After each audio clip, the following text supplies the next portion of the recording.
Thank you. Maybe we could just do this for 3 hours.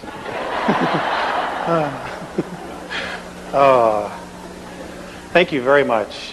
This is the largest crowd I've ever spoke to. I'm usually used to about 100 or something. I want to thank Jay-Z and the school and Ramtha at some point when I get to meet him. Thank you very much for inviting me. I was really surprised, and I have a friend named Val Valerian, and I got on the phone and I called him and I said, "Hey, what do you know about this bunch?" And he can attest to it. He said, "Well, I'm one of that bunch." So here I am. Is Val here?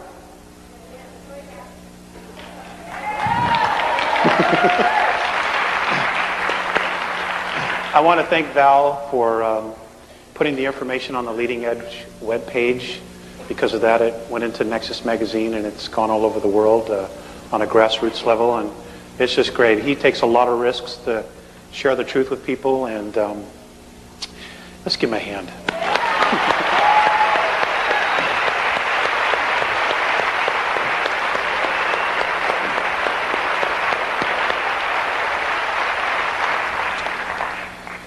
Okay, brief overview. I have, for 30 years, been visited and taken on board by beings who live in the constellation of Andromeda. They are light blue. They look like that color of that, but they have no hair. Okay, it's interesting. Given quite a few strands of hair away.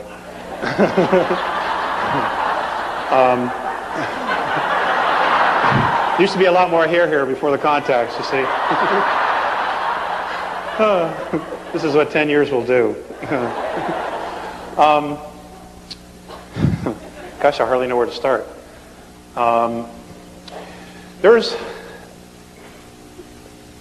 They're awesome. They're a very healed race, and after thinking about it, I think the reason they're so healed is because they have absolute mutual respect for everyone. And they've said that that's the only way we're going to have a healed race and planet, is if we have mutual respect for each other. And I realize that there's not a lot of that teaching going on anymore in our world. I've had to look at the character of our race on Earth, because I'm blessed to be able to compare it to something else. And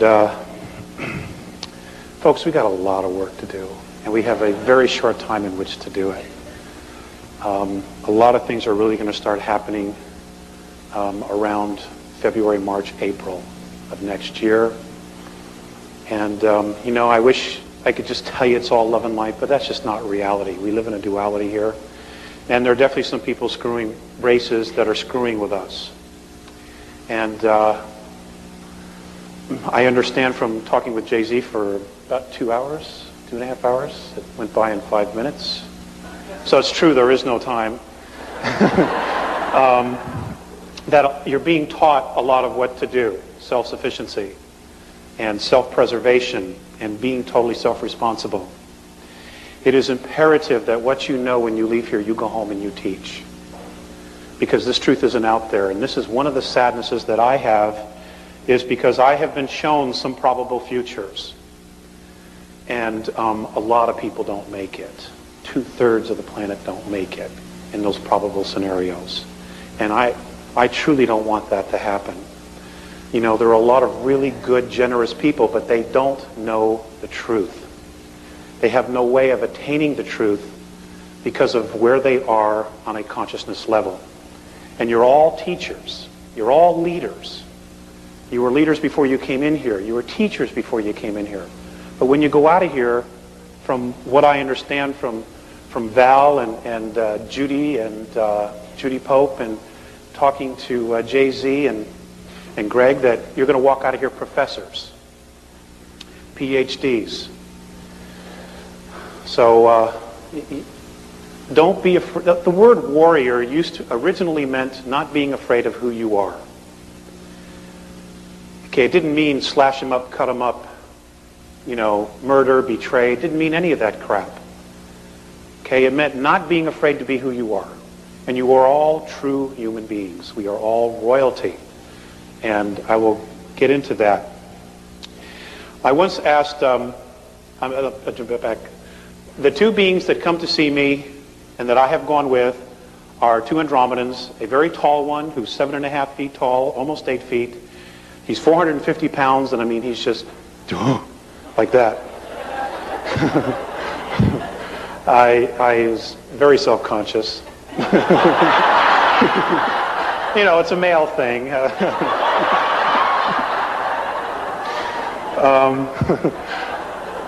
His name is Morine. And the shorter one, as they get older, their skin pales, they turn to white. Their average lifespan is, in our linear time, would be 2,007 years. So, of course, you see a lot of changes in that amount of time. I mean, hanging out here for 60 years is just a weekend,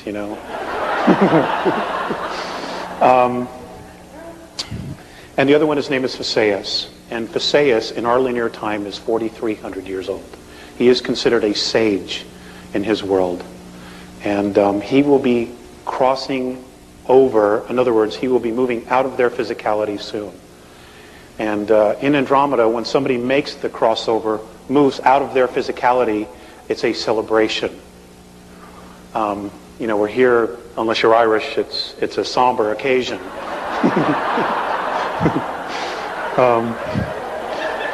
The Irish have the great right idea. They party, divide his clothes and everything.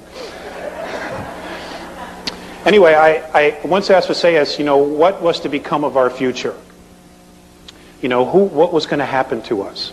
And I want to read you this definition of what he said. Now, some of you may have already seen it in the magazine or visited Val's website or, seen the bootleg videos that are all over the place.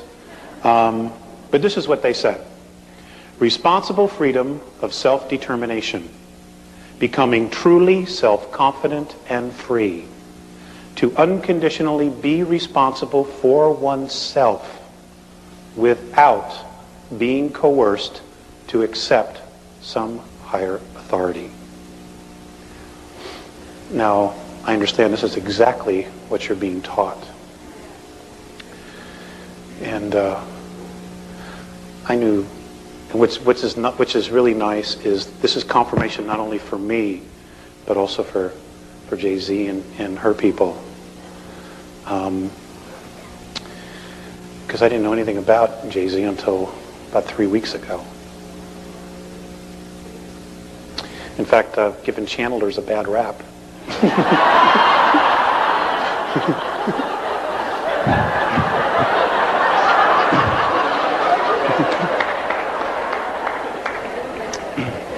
So, what you're witnessing is me eating crow.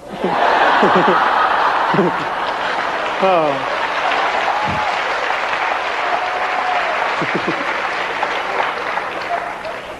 And I don't like to eat crow. That's a male thing too, I think.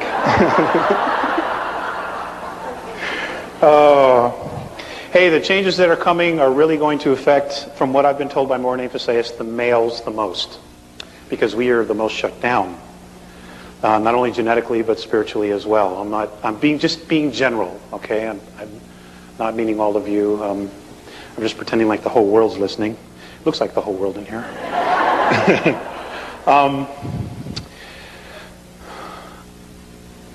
One of the most profound things that I had to experience was that I was living in Lake Arrowhead, California at the time. This is 1987. Contacts had resumed for 2 years. And everything I was having a Murphy year. Okay, I don't know. You know Murphy? Shit happens. I was having a Murphy year. And I was just like, sure, I'll check out of here. The first cab that comes by. Anyway, Phaseus had come to see me, and we had some discussions. There was more teaching, and anyway, it was time to come back, and I didn't want to come back. And I would have embarrassed all of you the way I carried on. But I just didn't want to. I was just like, nothing's working here. Let's try something different. And, here I am in another reality already. So they were bringing me back. I was literally forced to come back. And as I'm on the ground and they're leaving, lifting off, Visayas, I hear Visayas in my head, because he's telepathic. He's strictly telepathic.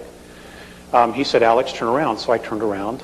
And I'm just crying, and I'm like, oh, God, you're abandoning me. And and he just looked at me and he said, Alex, the love that you withhold is the pain that you carry, lifetime after lifetime. And folks, there's not a day that goes by I don't remind myself of that, or I don't think about that. And it's helped me reevaluate all the decisions that I've made in my life. It's also helped me to take myself apart and look at all the little particles of my personality. What's mine and what isn't mine? What are belief systems that I just think are true, and what is that I've experienced and really is true?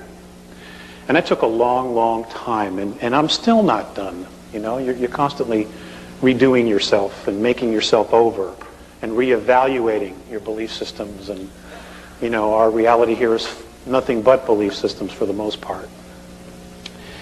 And I just, I want to pass that on to you, because I've made a lot of decisions, and I'm sure a lot of you have, where your decisions were not based on love, and you literally withheld love for some reason, whatever your reason is. And it's time we grow out of that. We have no choice, okay? Shit's about to hit the fan. And it's really all about love and fear. And fear is withholding love. And I'm going to share with you, I'm going to read you some things in their own words, because they put it far better than I do. Morine has learned to speak English. And there will be a time, probably sometime between now and just after 2003, if everything goes well, where he will literally be walking here with us. And he wanted to learn English. And his English is not so good, but you can't blame him for that. You got to blame me for that. Okay. I did the best I could. What can I tell you? But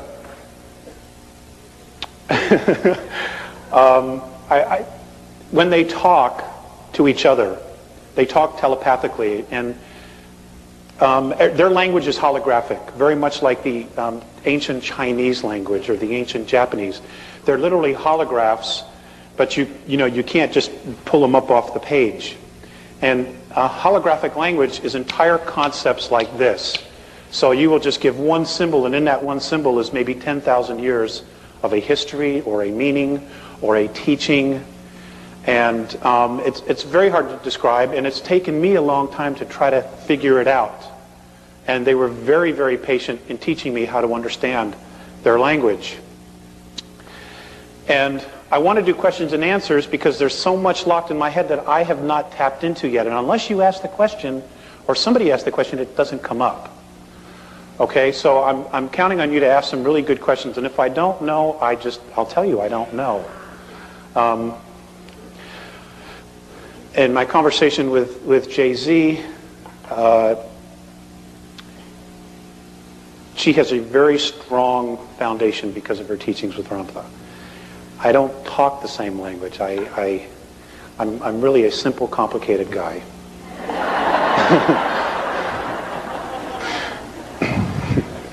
That's mine. Okay.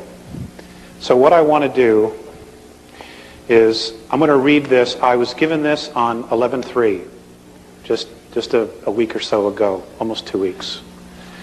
And it's a current up-to-date of where they're at. And anyway, I'll just read this to you. Alex, we have already spoken with you in detail of your race's genetic transfers and reincarnation before. I will mention them again when necessary because your path and happiness depend on being able to attain the truth. Yes, we are aware of the situation of your planet and of the right path in the sincerity period. But please, if you would try to share this moment and your planet's evolution as a preparation for the investments which will be made in the very near future for your races. Now, there's a whole conversation that preempted this. And basically, I had a contact and I went up there with an attitude. You know, I'm a Terran. I got extremes of emotions, you know, and I'm really frustrated by a lot of things. You know, I don't understand how the planet's supposed to evolve when nobody wants to hear the truth, and most of the truth isn't even available. And I'm extremely frustrated by that. You know, and then I hear metaphysicians justify, well, we're teaching the wrong thing, but it's all we have. You know, I have a difficult time justifying that. You know, why propagate something that we know isn't real? And that's a whole other issue. When we get to religions, I really want to share with you what I've been told.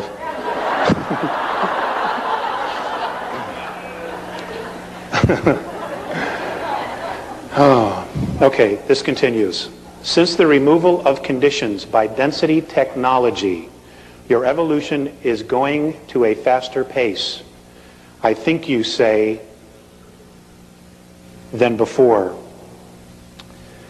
We have had to raise the frequency of your planet to move change and enlightenment along.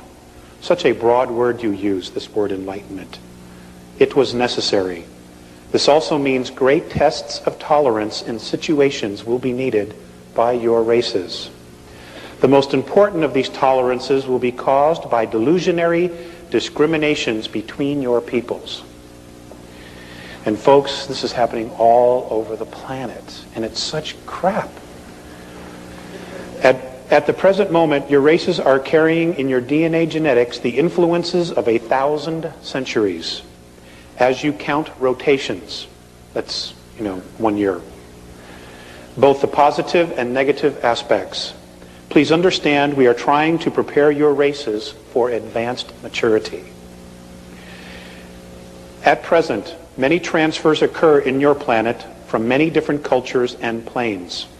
Each member of the races on and in your planet will naturally exhibit their own mentality.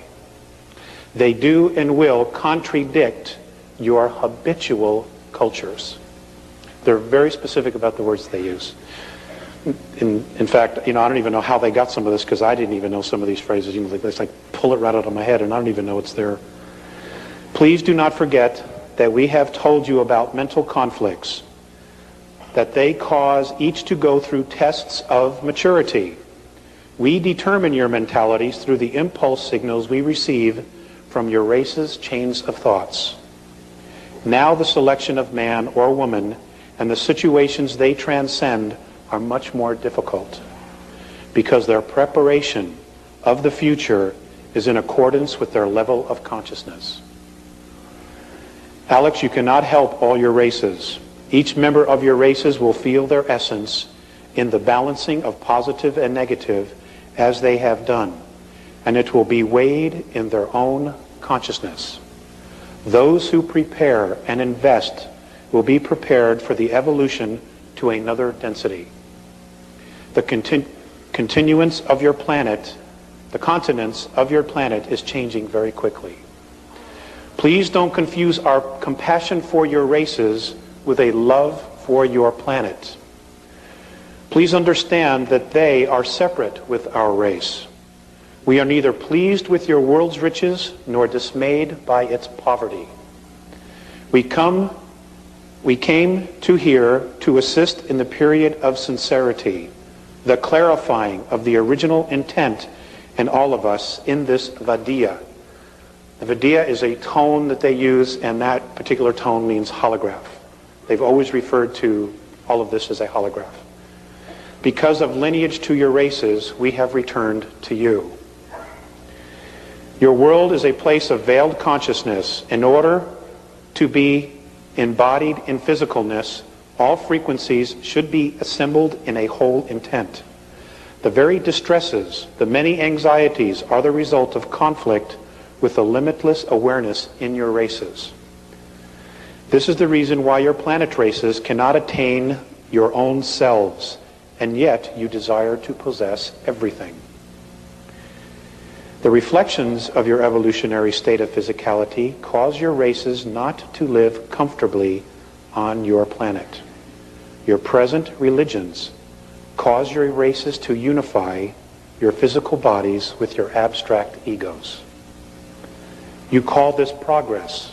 We do not. Stop looking to your physicality to bring you enlightenment. Your bodies are the effect of the cause, which is intent, moved by emotion, which creates physicality. This is their perspective. During previous past times in your third density, education of the soul took many incarnations of life and death of the physical body. Situations and reincarnations would reflect the system, it appears. All beings would transcend your physicalness in accordance with the degree of consciousness attained. Since it appears that your races, having no concept of the law of consistency, became very fragmented in extremes. Religions became divisions of beliefs, and conflicts among your races took place. The worship of belief systems and idolatry came into existence. Reincarnations have become history, and by this means your races, Alex, and others than yours, have a probability of directly attaining your full essences. The reason for telling you this in all clarity is to free you of the conflicts and contradictions, so your races can attain the truth as soon as possible. So don't ask us about yourself. Ask about yourself to your own self. If your races cannot attain the truth and cannot be unified with your original intent, we will not be able to be in touch with your planet races. Since the ego consciousness in your races still goes on, and since you cannot break the denial of your inner self, your races become detrimental to the planet and to your planetary system. At this moment, there are many beings who cannot attain genuine respect for self and self-awareness in our galaxy. They as well are being kept under control. Their evolutions are being made in an indirect way. Your races have also been persecuted and manipulated by other galactic races from planetary systems, negatively charged other than your own.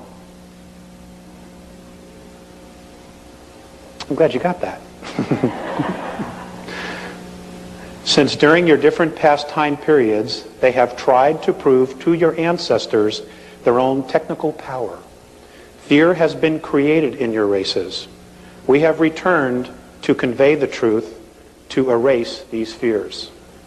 Since your planet is the site of both the most primitive and most high maturity, it is very full of contradictions. Your religions, which have helped many to evolve, have not been released.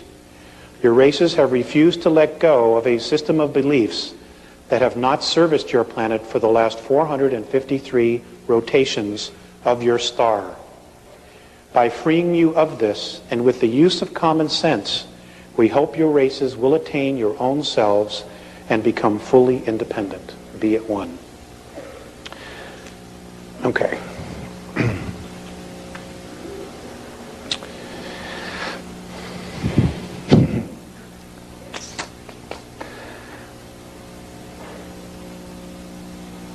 In their perspective, and that's what it is. It's obvious that there's just not one truth. There's many truths. The one truth is that we all exist. That we know. Okay, that we all have an essence that is undefinable, that is truly eternal. They say that third density, somewhere around the beginning of December, the year, what we know, linear year of 2013, will implode. It will implode.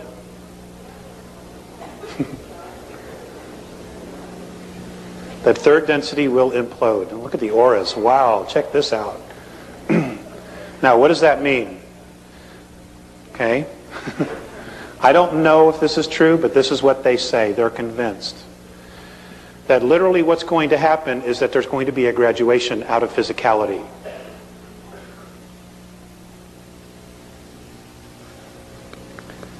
That means a lot of us are going home, And it means that a lot of others are starting all over, if this is what's going to happen.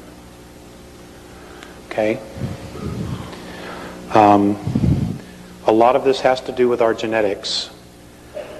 According to the Andromedans, our physicality is the sum total of 22 different races that have come down here, spent the weekend, messed with us, and then took off and went home.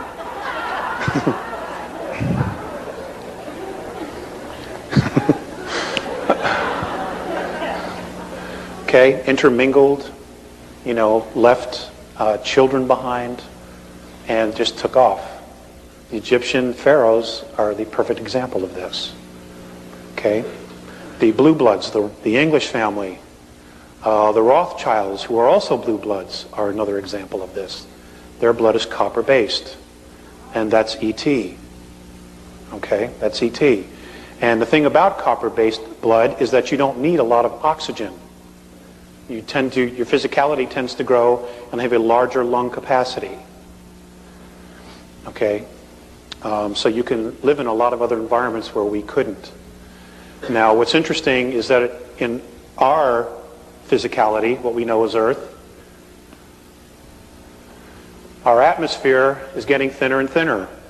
I know that there's a lot of talk about the ozone, and it's a myth, that it isn't real, that there is no such thing as an ozone crisis. Folks, there absolutely is an ozone crisis.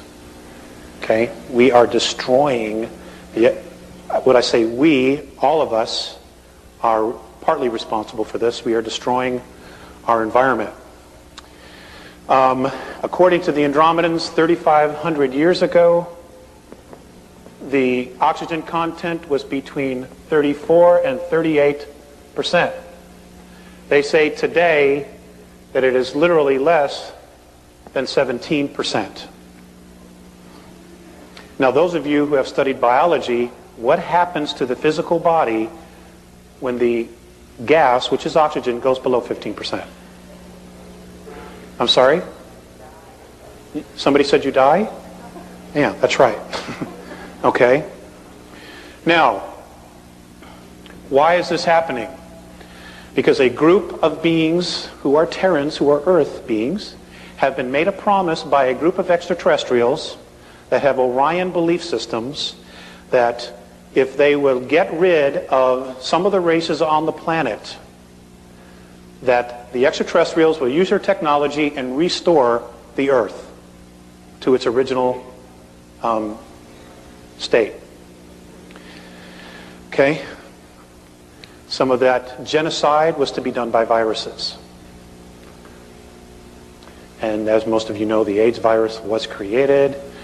And there are others that are coming, anthrax and the bubonic plague.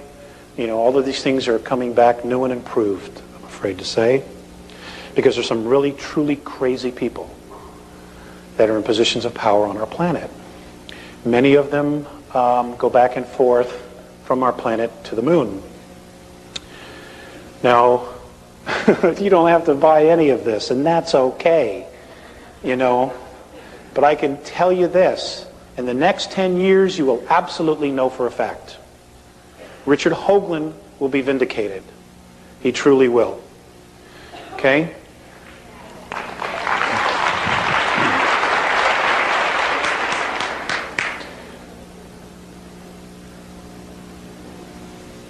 There are ruins on almost all of the planets in our solar system.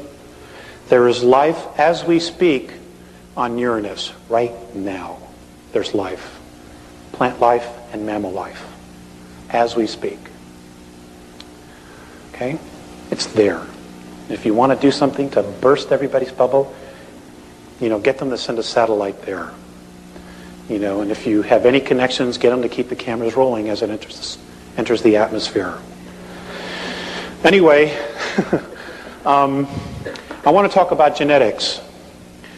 I'm going to read to you something that was given to me on 8/6 of 96. Actually, it was given to me a little bit sooner than that, and it took me quite a while to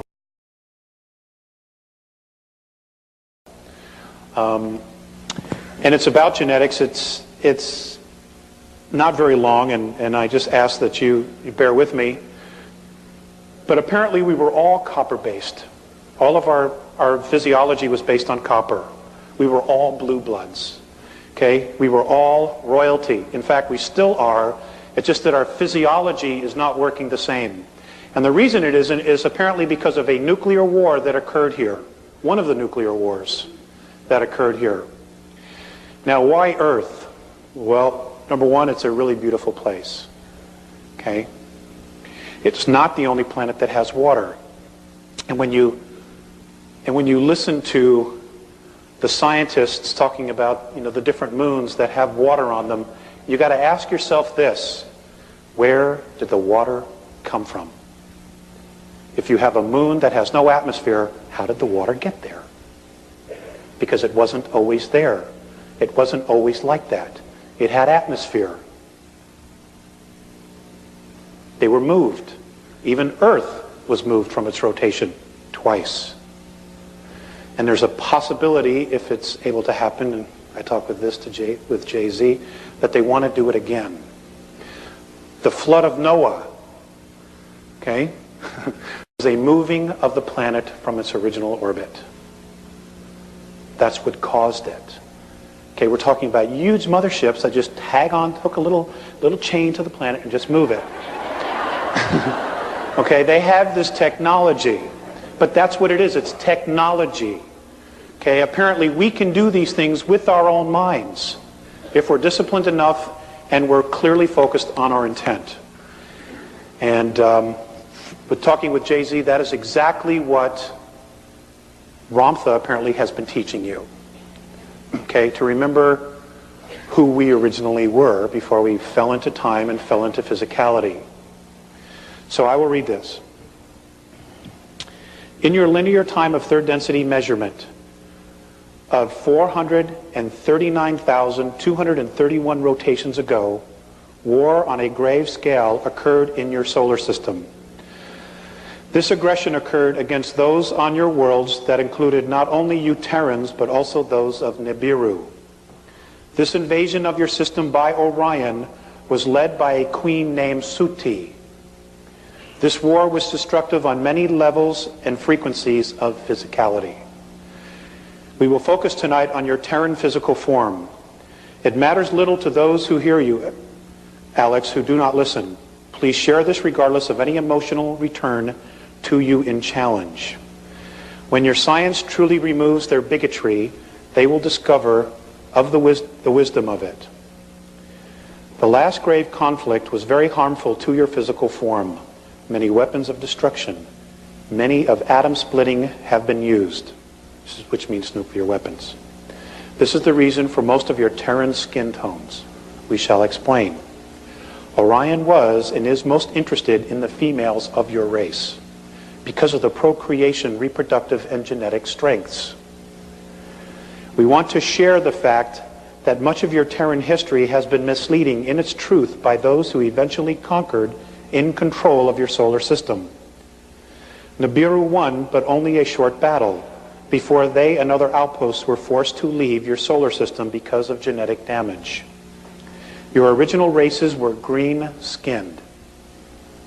This we know because of large copper traces in your Terran 22 blood types. Also, the pituitary and thyroid were fully functional. The genetic damage to these organs was caused by radioactivity in air and all things of contact.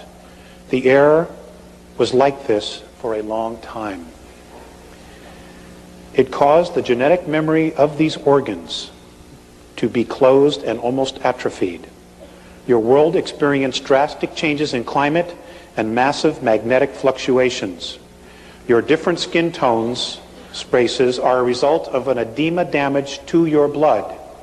It was then necessary for survival to create self-sufficient and contained environmental habitats, both above and below the earth. Now, folks, this is what the Garden of Eden was. It was an artificially created environmental habitat. Okay, it's like you take Like what Richard Hoagland's been talking about. You know, you take a dome city, you build this dome, and then you terraform it underneath it. It's exactly what these were. Let's see, where was I? Much of the fossilization of your Terran remnants is caused by this radiation of your planet. Your system contained 3 suns at the time. Only 2 remain.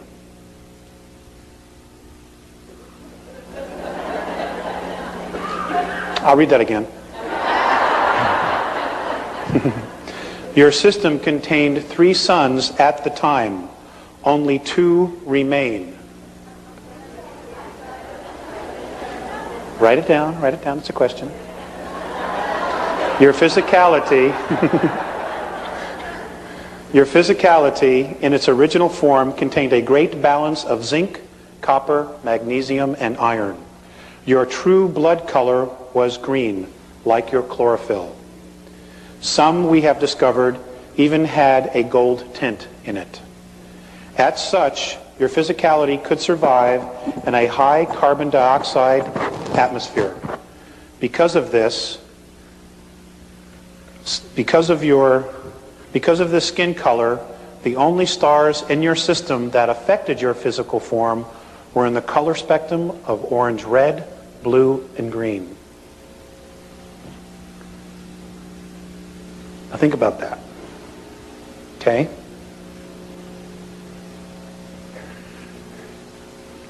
If you picture in your mind everything's a holograph, okay, which is a group of frequencies.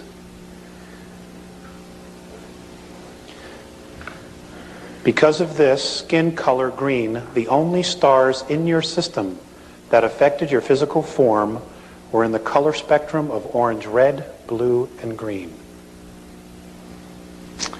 Many of your Terran races were stranded on the surface. The genetic changes were the result of radiation damage. Your race went from green to red to yellow to black to white. Let's run this again. Your race, skin color went from green to red. It's the Native Americans, the Egyptians, and the Mayans. To yellow, which are Eurasians. To black, which are African and Afro-Americans. To white. Your white races were then considered to be genetically the weakest.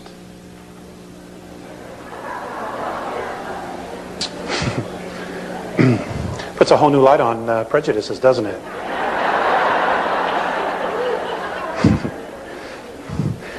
I know the Nazis aren't happy about this.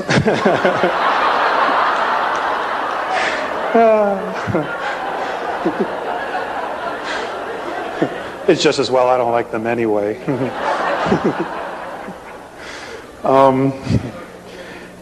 As such, the survivors and descendants of the war were genetically altered and became white through edema. And they were persecuted and forced to live underground, only to surface 5,508 rotations ago to the surface of your world. Now there's somebody had read this and they sent me an email and they had said that, I don't know, somewhere that there's a legend that the white race appeared out of the mountains of Tibet some time ago. And I don't know if that's true or not, but I'll ask the Living Encyclopedia Val if he knows. Let's see. The copper bloodline is now a small race on your planet, but it is strongest genetically. Your native Red Nation race is very strong and easiest to discover and understand. And folks, this might explain why there are so many abductions of the Native Americans on the reservations, and why even today they're still being persecuted. You know, because if you're a coward, you suppress the strongest. And of course, you know, many of us don't do much about it. You know, I don't want to get involved. You know, that's their problem, it's their issue. You know, we owe it to them. We owe it to ourselves. Let's see. The red is the closest to the original form among you. Your physicality had a natural defense to positive and negative frequencies due to the copper mineral in your blood. This lack of copper in your blood now has caused a partial loss of brain capacity and nervous system. Remember, your DNA contains cellular memory. It is possible to unlock this memory with the use of minerals such as copper. Your blood systems adapted to iron because of copper depletion due to radiation. We will share more with you, but we must return now. Be at one. They always end it with be at one. Okay.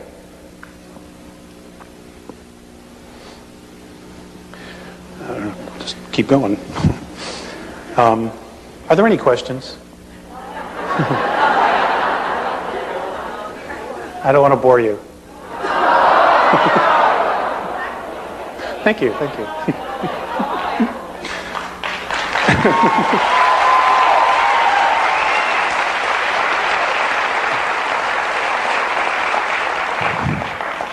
You guys are so great.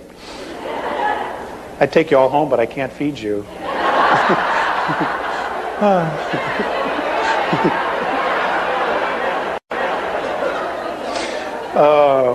Hey, I have a family at home, and a new family actually.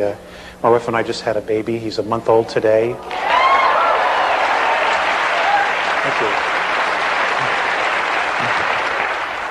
He's totally cool.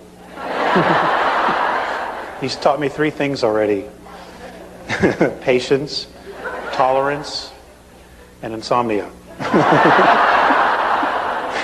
He doesn't like to sleep. I don't know. Most kids I was told, do, and he likes to be up every hour and a half. My poor wife, she went from needing 9 hours of sleep a night. She's only getting 90 minutes. I don't know how she does it. You mothers must know. Wow, what a club, huh? It's an elite club, I'll tell you. When I saw the baby come out, I was like, God, I'm so glad I'm a man.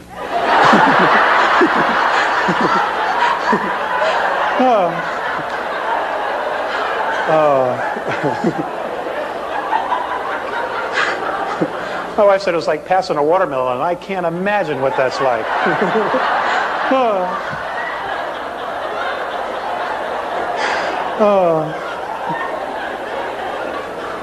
Nor do I want to know.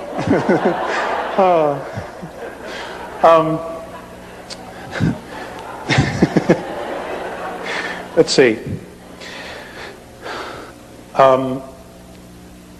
I've talked with Maureen Faceus about maturity, and a lot of this had to deal with me specifically about how to grow. And and when this first started, they didn't tell me that I would be speaking or would be required to speak, and that's because I didn't read the fine print on the contract. And you got to read the fine print, folks. Okay, do yourself a favor. Anyway, I just wanted to read to you the stages that they said that the human being goes through. And this is not just us. There are human beings everywhere, not only on our plane of physicality, but on other planes. And I want you to know that even though you may not see them, even though you talk about what I refer to as dimensions or densities, what apparently Ramtha refers to as the planes, there is a physicality on every one of those planes or densities. Okay, it's not, they're just whispering little clouds, and there's a light breeze, and if you're lucky, one will blow through you, and oh, hi, how are you? That's not what it is, okay?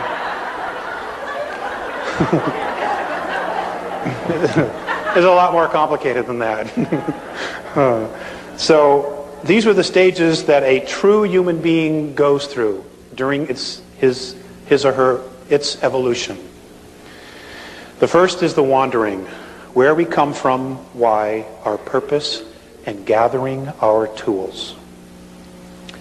The second is an initiation, preparing our own path, each one different, purifying, and hopefully centering.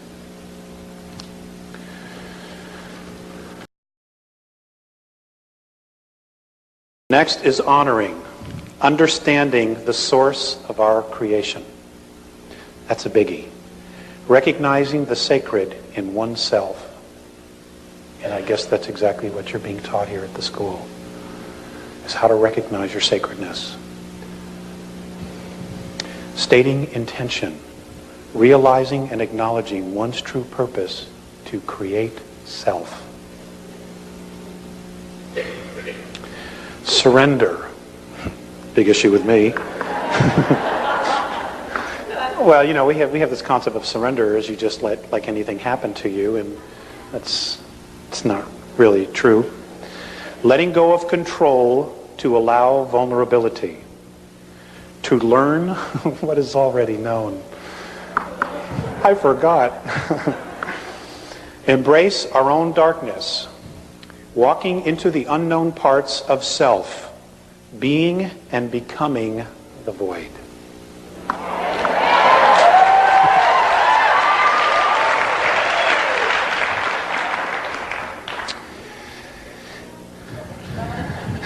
Yeah, I'll do that after I go through it the first time.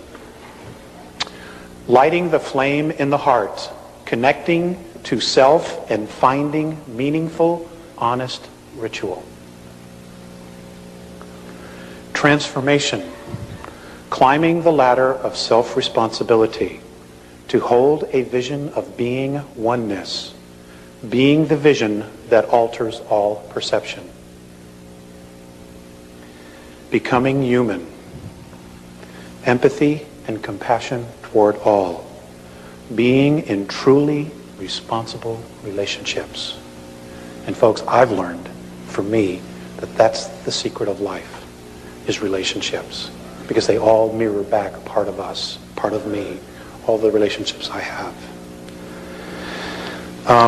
Walking the path, integrating all of life's experiences, being a teacher by being. Service, discarding the illusion of separateness, total approach to life in humility and joy. And the last, the worship of the isness is the creation of self. The isness is their concept of creator, creation, what we refer to as God. I don't like to use the connotation God much anymore because, you know, our perception of it here, you know, is based on biblical teachings. And those beings, the God in the Old Testament and the God in the New Testament, are extraterrestrials. They're not the big guy. Okay? The big gal. Sorry.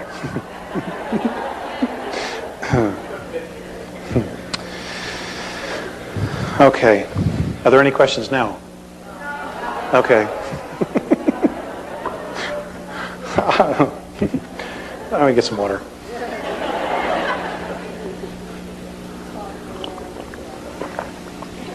Okay. Fear is a big issue, at least not in this room, but outside this room it is.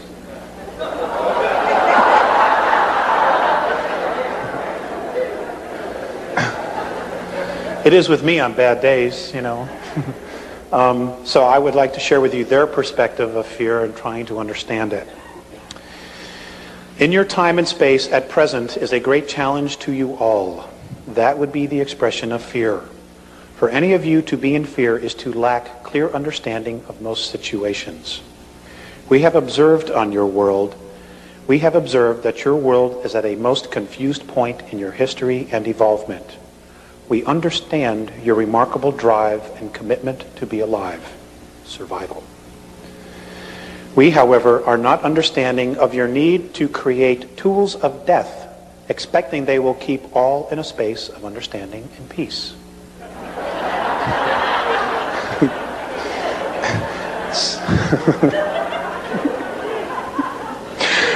It's pretty obvious, isn't it? We have observed that you build, create, and plan in a space of fear, not in the consciousness of love. So your defensive position of institutions that create and employ are always then in a state of unraveling and disintegration. We share this with you because they drain you and your earth of energy, both the spiritual and materially physical. Fear always has to feed. Fear does not create itself. It has to feed. The fear we observe is difficult for us to understand. These are the Andromedans. It depletes you of your focus on the original intent. Now, they've referred to this a lot. And they've never come right out and said what the original intent was. But I suspect it's that definition I read you in the very beginning, that that was our original intent. It is elusive. It's a very secretive energy. Fear withholds love. This is most saddening to see and feel. How can we share understanding and love when so many of you are withholding from self and each other? You guys need some viral defense or something? Okay, please try to feel the words. We as a race are trying to express to your race. One of your original intentions in creating your physical reality is the idea of creating and learning to manipulate and express yourselves through physicality, using your consciousness. Okay, it is your consciousness that is the gift of the isness that the isness has given you, and in fact, all things that bear spirit. It is the gift that has been clouded, and most importantly, clouded by fear. This creation of fear is completely irrational to whom you all are. Fear, as we ourselves at one time as Lyran ancestors, sought to defend and legitimize withholding of love. We have come to understand that withholding love only creates perpetual disintegration. We have discovered in our home galaxy the ruins of vast races having achieved recognition that have ceased to exist. They destroyed themselves simply because they withheld love and drained the very life force out of their intent and imploded and destroyed their self-creation.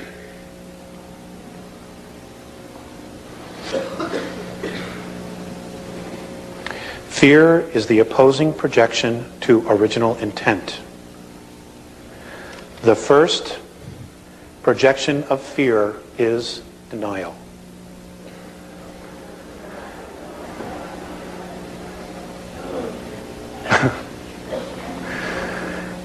An emotion of incredible restriction. And as a restriction, denial and fear will result in the complete opposite reality as that which it claims to be. Fear is based, in our perspective, on a misunderstanding of one's own worth and security. Why is this so?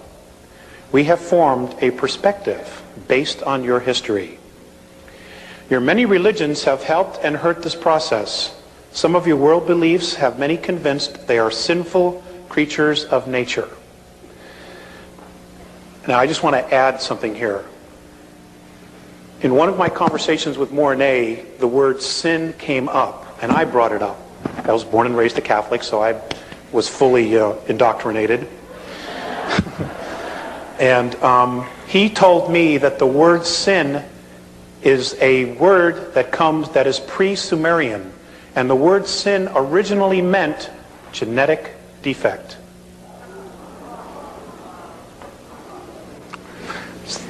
So maybe that'll help you with a perspective when you read the Bible again, if you should read it again. Some of your world beliefs have many convinced they are sinful creatures of nature. Your sciences teach that your physical form is a pool of chemicals thrown together by accident, so that you are all an accident. Living meaningless lives of chance.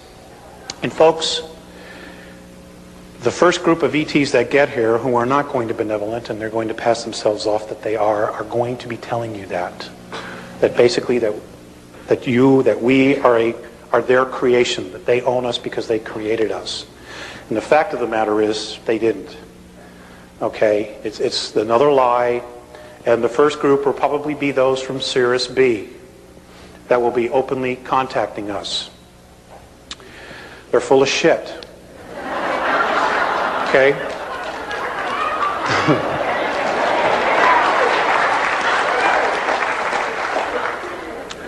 You know, the game continues, and a lot of people are going to fall for it because the earth will be going through changes, and they'll come down and we'll save you, and, you know, this is the way, and so on and so forth. And, you know, basically what they're going to do is they're going to use our free will against ourselves. Because that's what you have. That's all you have is your free will. It's the only true sovereignty you have in this menagerie of a holograph which we call existence. Okay, you are because you want it to be. It's that simple. And if you don't want to be, then you can change that too. But it's your decision. Okay, it continues. I'm sorry. You fear a God whom a book says is a loving, forgiving God who will eternally throw you into an abyss for making mistakes. It creates serious dysfunction, don't you think? Which way do I go? And you do nothing, you know? It is in our perspective where this fear of unworthiness and insecurity is created from. Many in your world, Alex, have come to understand that fear, the idea of fear, is their enemy. And all of you struggle between understanding and fear and reason and fear. Please, we ask you to share this with your race. This struggle is in no way predetermined.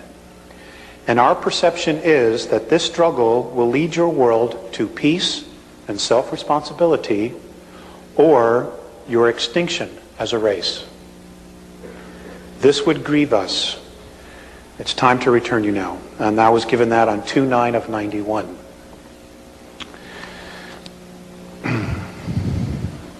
So,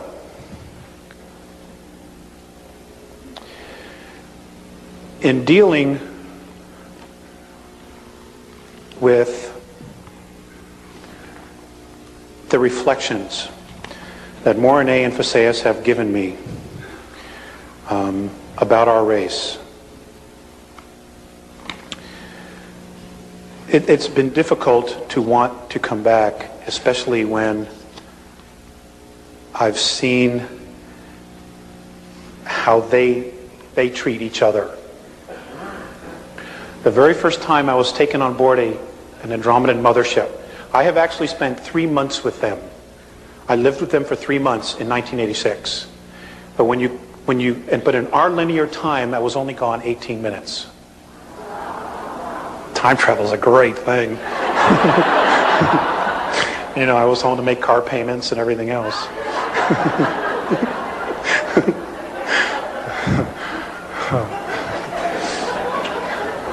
And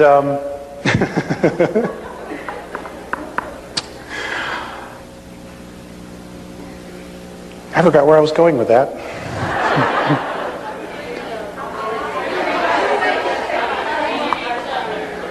Oh, okay. How they treat each other. Anyway, the first time I was brought on an Andromedan mothership, and they are 900 miles in diameter. Okay. They are completely self-contained worlds. Everything they need is there. I had to wear a belt so that it would keep my physicality together, so that I could spend this time with them.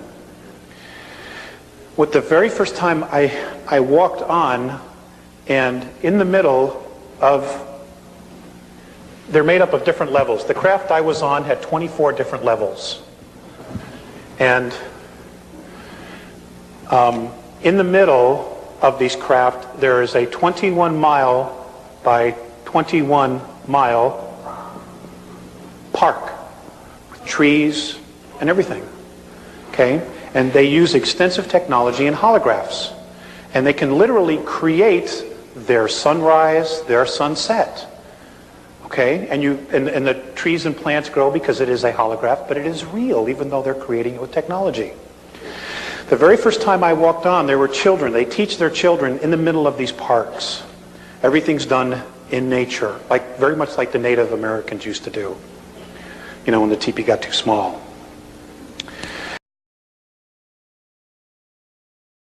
I walked on, and there were a bunch of children there, and as we walked out of a corridor, down a corridor, and out into this huge space of what looked like, could be anywhere, like Agora Hills or someplace out here, a park, the children moved away from me.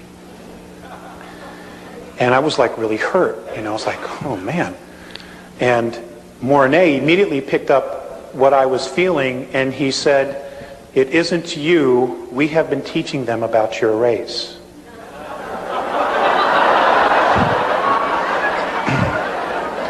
It's really not all that funny. Okay? They were afraid of us. And these are children I have never seen before, but immediately felt our energy, my energy, because I represented all of us. And I do the best I can, sorry. I mean, but I got my own stuff to work out too. So, they're learning, and I'm amazed that they still want to come back and help. Another time I had been waiting for them. They finally showed up, and as I was walking into the control room, I was being led by another Andromedan. Mornay was looking at a bunch of meters on the wall and some monitors measuring our atmosphere, and he looked really sad. So I said to him, "What's the matter?" And he just pointed to the atmosphere and he goes, "Don't they understand that it's here because they needed it? They don't understand our suicidal tendencies. They don't. I guess they have the perspective that we should really know better. I don't know where they got that. So, that's just one of them, Another time, Visayas was watching television on the ship. They were picking up television. And I told them that's not a good idea. Even on Earth, that's not a good idea. And he had been watching a news broadcast about a shooting in Chicago. That's what it was, where a cop shot a man, a black man, and then rushed over and tried to save his life. He had a hard time understanding why the policeman would try to take the life and then try to save it. He didn't understand the contradiction, and I don't know that they've still clearly dealt with that. Our reality that we know, that we accept as reality, is extremely foreign to a lot of other different races. They simply don't understand it, and there's no way we could really truly rationalize it to them when they truly come from a space of unconditional love or mutual respect. And I have not done a good job in explaining it to them, because when I really stopped to think about it, it didn't make any sense to me at all either. So as Val would say, it's time for a new paradigm, and I guess that's what Ramtha is doing, teaching all of you and those before you and those to come after you. I've given a lot of thought to our race and the character issues, and I just want to share with you some of my thoughts on the human race and about people. A lot of this comes from my own experience dealing with us. A human being whose heart shows no passion is a person who doesn't have a life. A human being who doesn't give from his heart or her heart is a person who will lie to you. I've had to learn that the hard way. A human being whose heart is committed to nothing is a person who will not try, who will only take. A human being who is not willing to risk or take chances for love is a person who is absolutely empty inside. They're already dead. They're just sucking up air. I've come to this conclusion because of my relationship with Mornay and Visayas. I absolutely love these two beings. They are my fathers, my brothers, my friends. And, you know, in some respect, even my sons, because I've had the opportunity to teach them, you know, I mean, even English, it was like, you know, I felt like I was a really big deal, you know.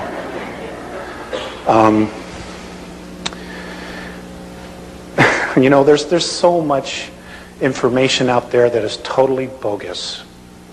I went to the Star Visions conference. I'll probably get into trouble because this is beyond video, but I'm not going to do it anymore anyway.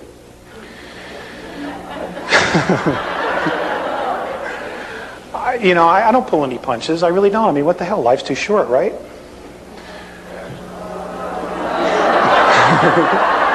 Okay. This incarnation.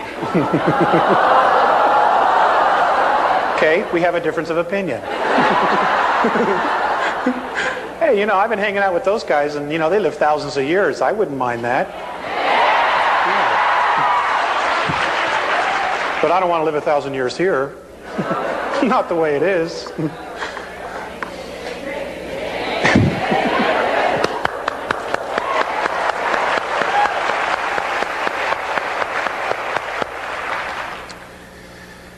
Okay, where was I? Star Visions, thank you. See, it's the insomnia, little munchkins around 3:30. Somebody wrote in a card we got, up around midnight, when you hear that mournful cry, just remember at 3 a.m. you can give it another try. And it's so true. The Star Visions, there was a guy there who had some pictures of some craft, and he said that he has been in contact with Syrians. And he mentioned Cirrus B. And then he went on to make a speech, and Jesus Christ is a starship commander. He lives on Earth underground in a place called Valley of the Echoes, and that they're coming back and there will be a war, and those who are not in favor of Jesus will be destroyed. And they gave this guy a standing ovation. I'm not kidding. They gave this guy a standing ovation. And it was really sad because these people don't have a clue. They don't want to take responsibility. You know, they can totally thwart this war. We don't have to do anything really about this as long as we started working and learning to live with each other, granting mutual respect, having natural tolerance for our race. And I know it's not easy because of all the conditioning. But folks, I need your help. I desperately need your help. You know, we don't need to create the book of Revelations, and that's exactly what we're doing. And there are beings out there that have technology that are more than happy to help us play this thing out, because we are a threat to them. And the reason we're a threat is not only who you are spiritually, which I will get into, but it's also because of our genetics. Okay? Our physicality was the Terran physicality, which is what we're known as, was melded between human extraterrestrial and the primate race, as this is what I've been taught. And it is that melding of those two races which gave us our incredible extremes of emotion,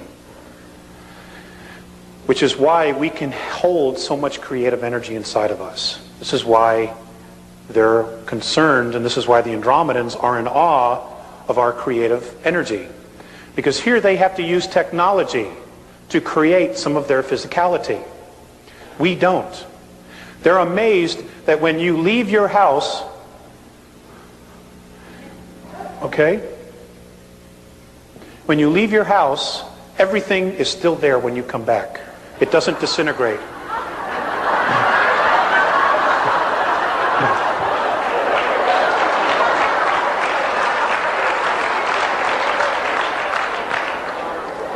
Now, if you live in South LA, well, then you got to worry about your stuff being there.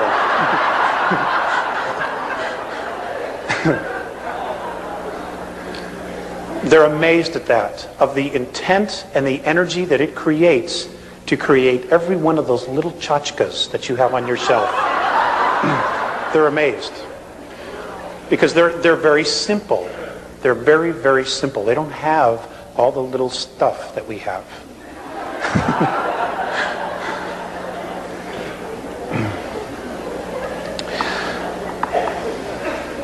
According to the Andromedans, what they have been able to discover, and apparently other races also have discovered this,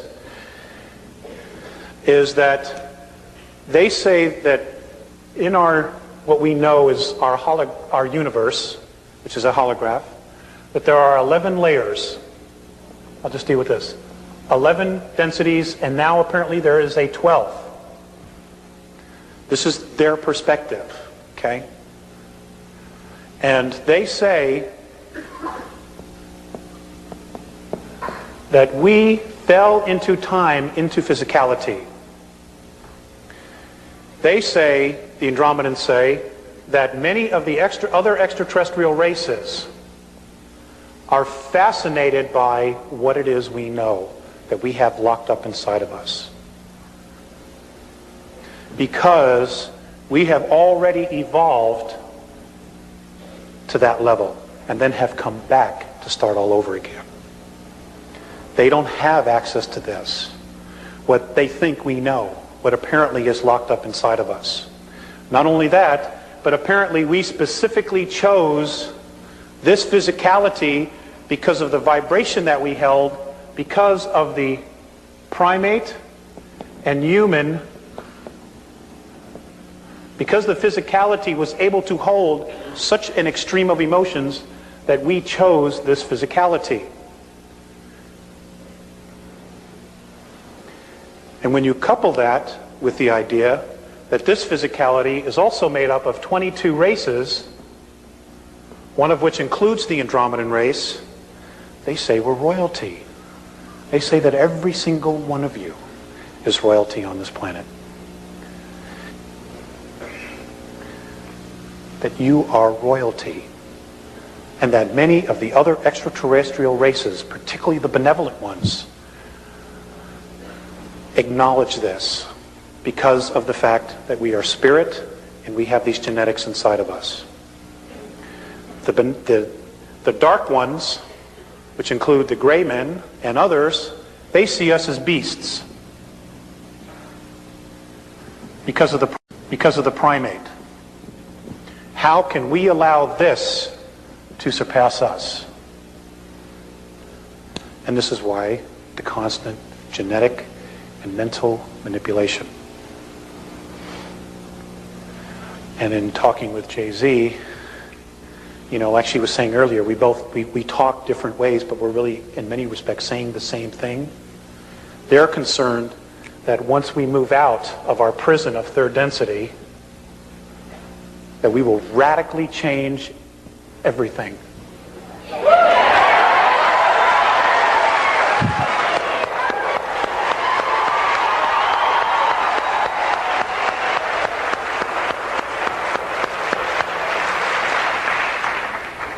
I don't know about you, but I need a change.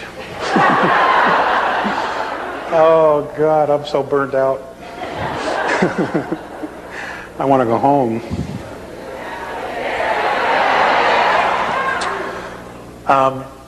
The Andromedans told me that the reason that I am one of 4 contactees, apparently there will be more added in the very near future, and I hope that some of that has to do with my griping. I've bitched and moaned and everything else. It's just impossible, you know, there's just not enough people. That there will be more, and those that will be contacted, the reason I and the other 3 were chosen, I guess, in the first round, is because that apparently when they were here, they had a colony 62,300 years ago. It's an approximation. They were here for only 65 years, that I was one of them that was here. That's how I got here. Okay? And there was a battle, and they were chased out of here. And I was killed in that. So, you know, when I write this number on the board, 62,000, that's a large number to me, you know. And I know it's linear time, and I know it feels like it was just yesterday, but I know that I'm from another place. And all of you are. You know, your souls were not born and hatched here. I can tell you that. Someplace else. They say that our universe, what we know is our universe, if we were to put it in our linear time, is a 21 trillion year old holograph. They also say that there are 100 trillion galaxies total in this, which we call our universe. That's including the other dimensions. 100 trillion. And some people still don't think there's life out there. I don't know what to do with folks like that, you know? I have some really good friends that I work with that are, you know, very, very good people. They're very awesome people, have full of integrity, but they are convinced that there's going to be a rapture and they don't have to do anything but just wait. And God, that pisses me off. I mean, there's so much work to do and you're just going to sit on your butt and wait? Suppose he changes his mind, I said to one guy. He goes, oh, he couldn't do that. I said, is he God? Well, yeah. Well, then he could, you know?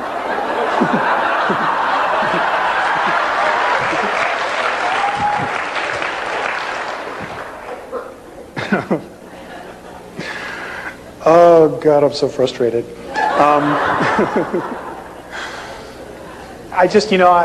I feel the pressure of things starting to get tighter and smaller. And it's really great to see this. I was very disillusioned last weekend, and I had basically told my wife Carla, I said, that's it. I'm fed up. I've had it. You know, I even thought about not coming because I was just so burned out. Well, you know, folks, it isn't easy walking these two worlds. You know, right?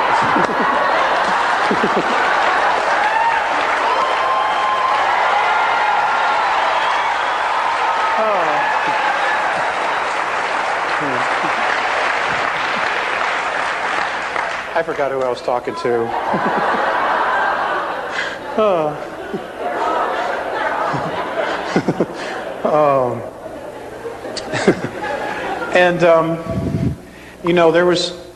There are times that when I go out for walks at night and I try to call them down and they don't always come. And, I look at my son and I look at my wife and I'm like, do I need to put all my energy into this? And can I do both or what? And there are times I truly wrestle with, where it is I want to be. Because the two realities are so extreme. When I go up with them, I am so free, I can't even put it into words. And when I come back here, it's just like, there's the phone bill, the electric bill, the gas bill, the car payments, the insurance, baby diapers, formula, goat's milk, all these little things, And I say to myself, God, they really got the right idea. They keep it real simple. And all their energy goes into creating themselves. They're not distracted by all this other stuff. And I wrestle with that a lot. And I haven't come to a conclusion yet. I'll keep you posted. Okay, I want to read you something else that was from Phaseus. This was given on 6/5 of 96. The most necessary action now for all of you who are aware is to do what you are capable of to illuminate your degenerated societies. Consciousness is your scale. It always provides balance, which does not fail. It speaks to those and tells them what to do and what not to do, to one or all beings who choose to be evolved. The administrators of your governments are responsible for professional order, not your moral codes of order. The key to your happiness, Terrans, is in the hands of your own consciousness. We have perceived that you Terrans have arranged your lives not according to yourselves, but according to others. Your disappointments are due to this fact. This kind of conduct of yours is what is limiting your races. Each one of you is a free soul, a free consciousness, No one is the servant or slave of anyone else, though the hidden ones would trick you to believe otherwise. Mutual respect is imperative for a healed planetary race. Help is being extended to you if you so want it, because of our genetic lineage to your races. We would like to be with you during your difficult times, and we are right on the edge of that. Today, you are a planet and a race that destroys itself in ignorance. Your goal is to uncover the genuine human beings lost deep within yourselves. Always be at one with yourself. And then he went on at another point and said, we have been in communication with many races in discussions regarding militant decision making. We all agree that conflict in the end serves one purpose, to create fear. And this, we know, removes the original intent from creation. We are hopeful that sincerity will gain a momentum. Just because they have these really fancy ships and all this other stuff, it doesn't mean that they're great guys to go have a beer with. Okay?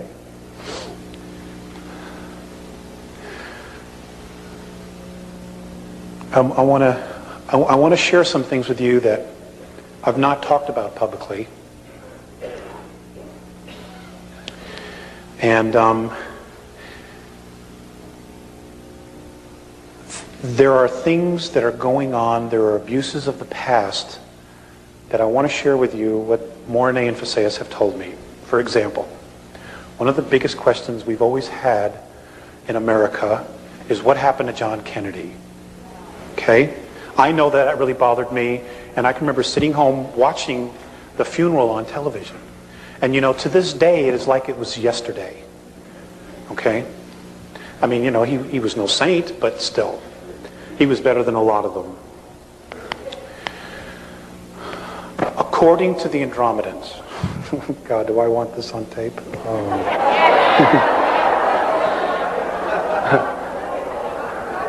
I just remembered.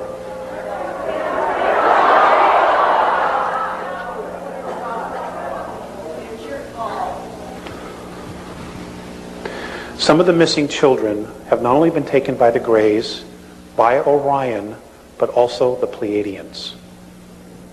Now, apparently in the star, in the systems near Aldebaran, there are human Terran colonies that the Pleiadians have taken children from here.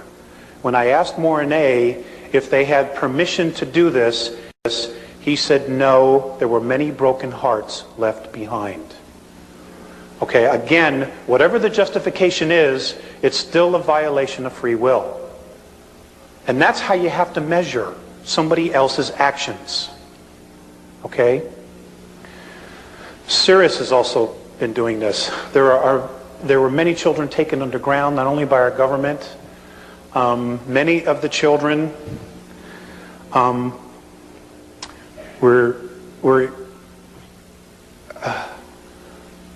were eaten. Okay? And I see a lot of heads shaking up and down. I just want you to know that the Andromedans confirm this as well. And ladies and gentlemen, they are our future. Whatever it's going to be, they are our future. And you've got to protect your families. Okay, the family is the target. Because that will pull the rug right out from underneath our society in a heartbeat. Because a lot of people find their strength, even if they're cowards, they find their strength in their families.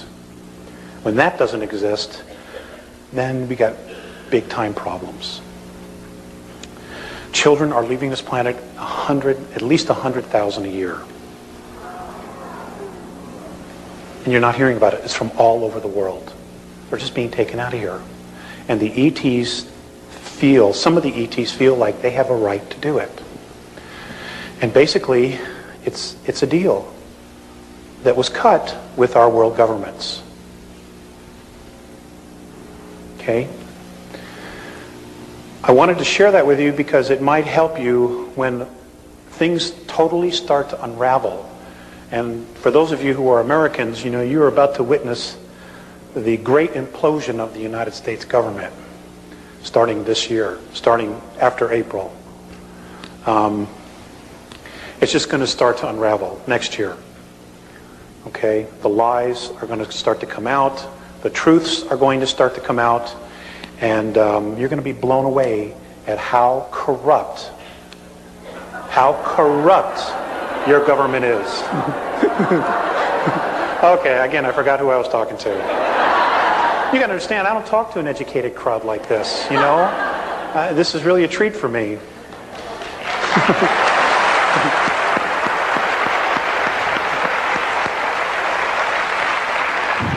I mean, you guys are just awesome, you know?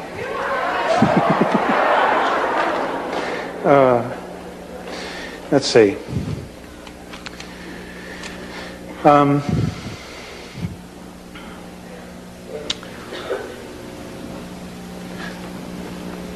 going to show you some Andromedan holographic language.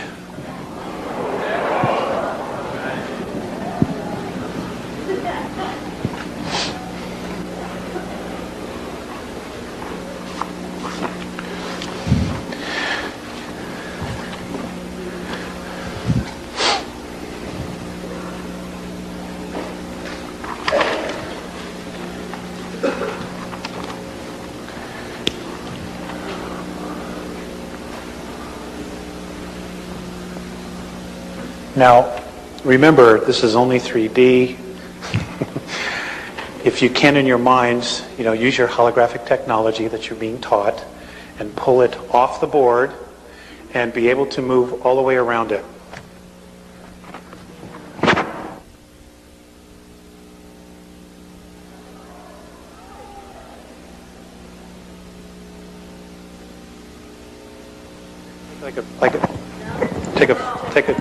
Take a 5-minute break in 10 minutes? Well, do you want to at least stand up and stretch?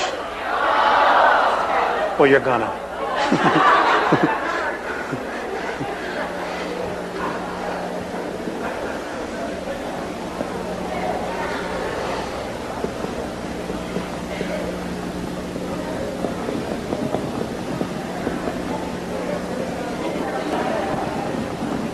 Okay. I'm not an expert on how holographs work, but in this holograph, if you could see it physically, all the way around, contains information. This symbol, when given holographically to another race, totally tells them everything about the Andromedan race. And apparently we are supposed to do that, be able to do that, and apparently we already do, but we don't really understand how it works. Okay.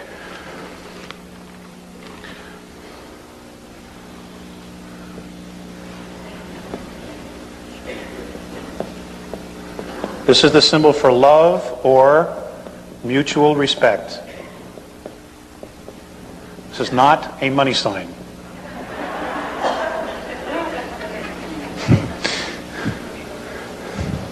Again, it's holographic.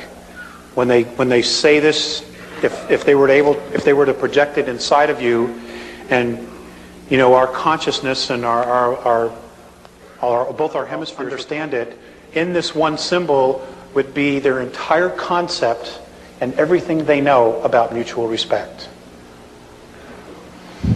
See, it's simple, you know?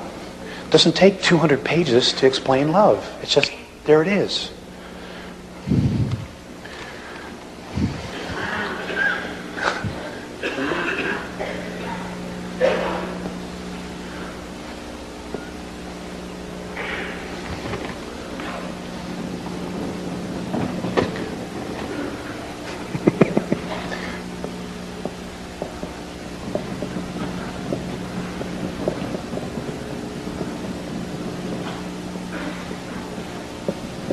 This is Earth physicality. When they give this symbol contains our entire Earth history. Again, you lift it off, okay, you're looking at it fourth dimensionally, fifth dimensionally, you're underneath it, above it, and inside is just contained information.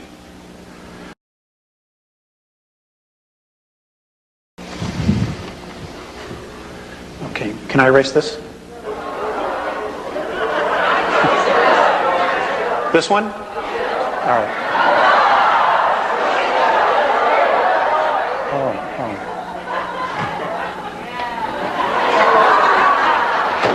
Thank you.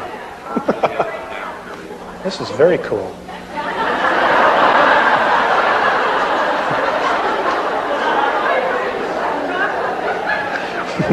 You understand? I mean, it's great to be able to do the job with all the tools, let me tell you.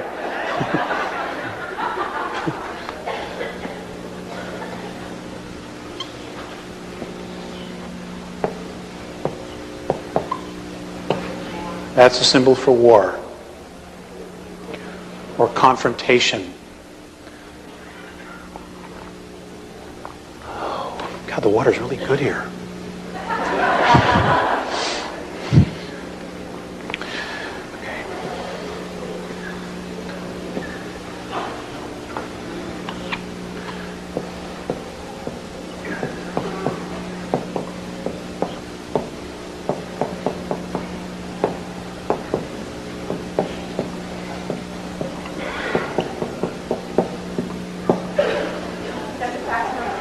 That's the fax number.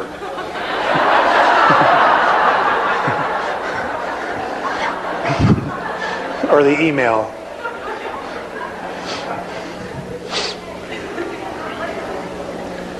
Oh, you guys can't see? I can't pull it off the board wall, I'm sorry. Well, somebody else over here has it. They can share it with you. Okay. Now, this is a much more complicated one.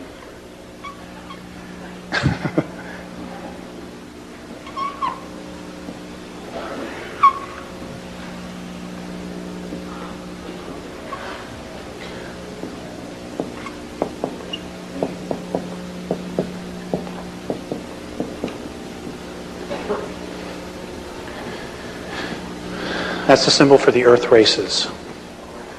That's all of us. White, black, red, yellow, and green.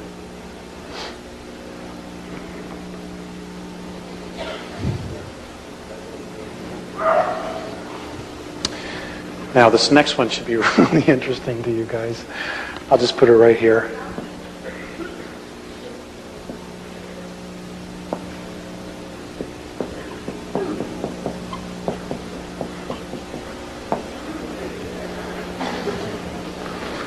Now, those of you who are into astrology, this is very similar to the circle cross, which goes back to history. And apparently that symbol is supposed to represent peace.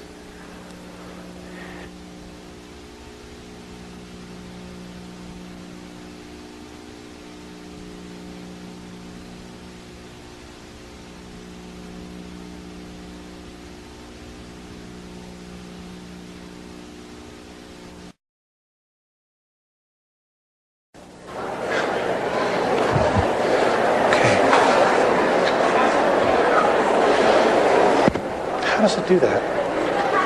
Okay. Whew. I can't, I'm wired.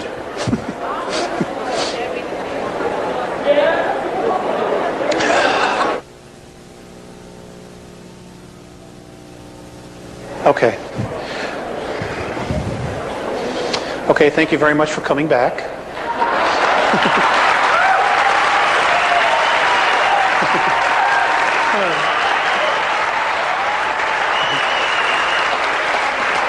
That was really unfair. I know you're a captive audience. Okay, a couple things that I was asked to go over again was the implosion of third density and what that really entails. And I know I kind of skimmed over it. So what I'm going to do is to share with you what I have been told. Now, some of you may understand the physics of this better than I do. I'm just basically the messenger. One of the messengers. Okay, according to the Andromedans, 21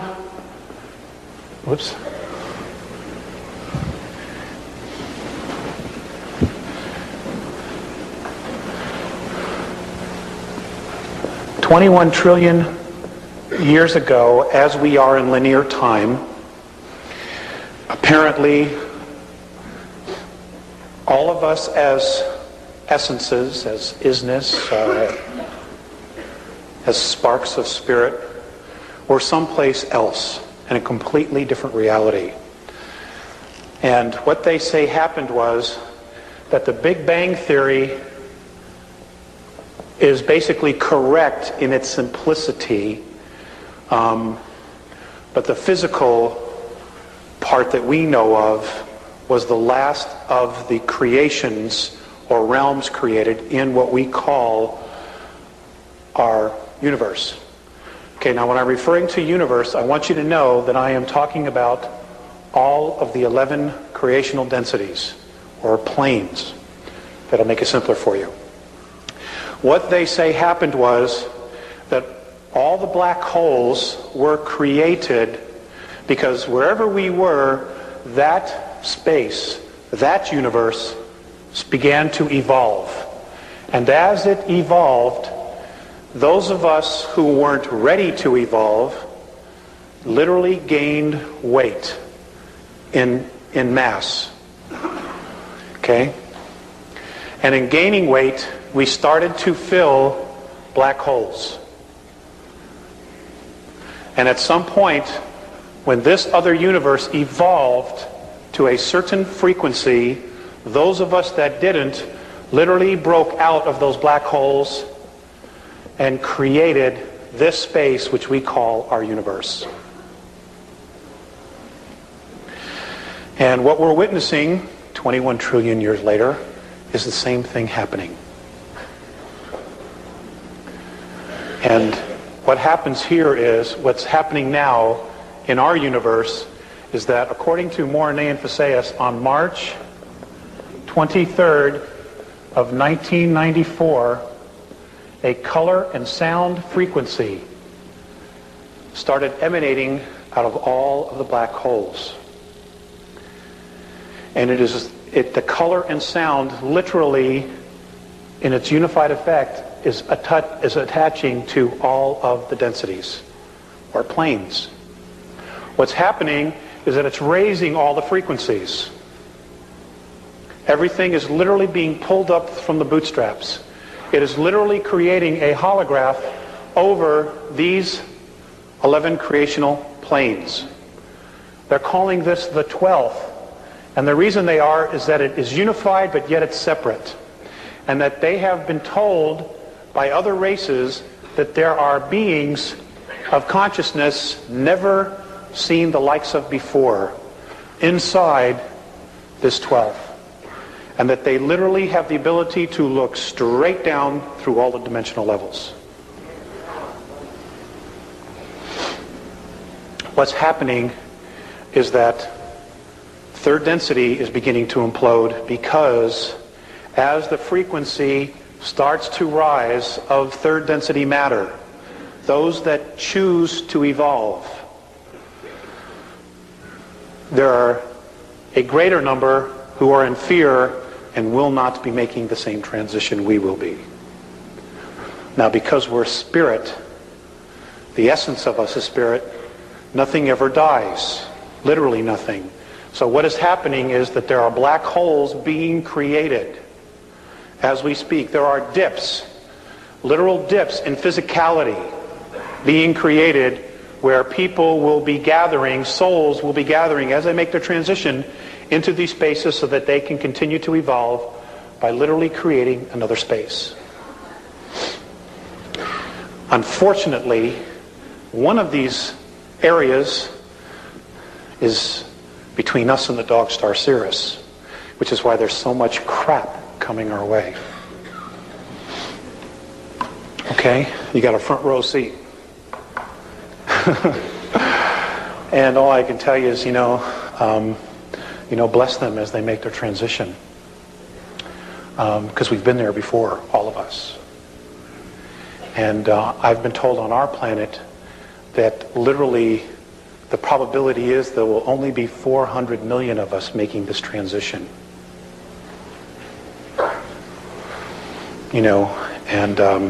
it's not a, it's a sad thing. It's a sad thing. You know, it would be nice if it was everybody. And when you get to fifth density, look for the house with the mailbox with the balloons. That's my house. I'll have everything there, sandwiches, you just show up.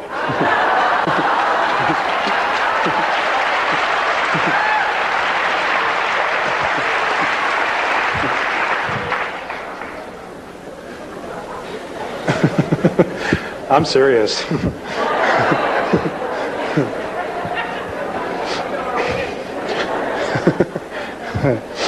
I'll have to get a job. What was the other thing?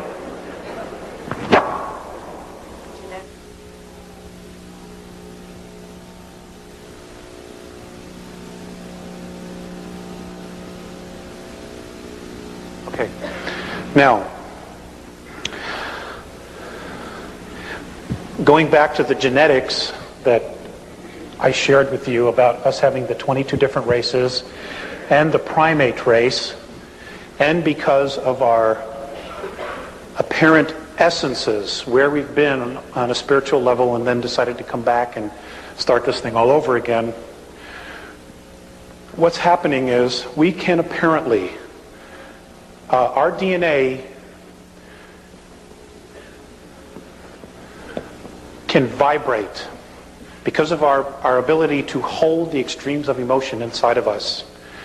Our DNA can vibrate at such a frequency, a high frequency, we can hold so much energy that we can literally take our experiences from here and part of our physicality into the fifth plane, fifth density.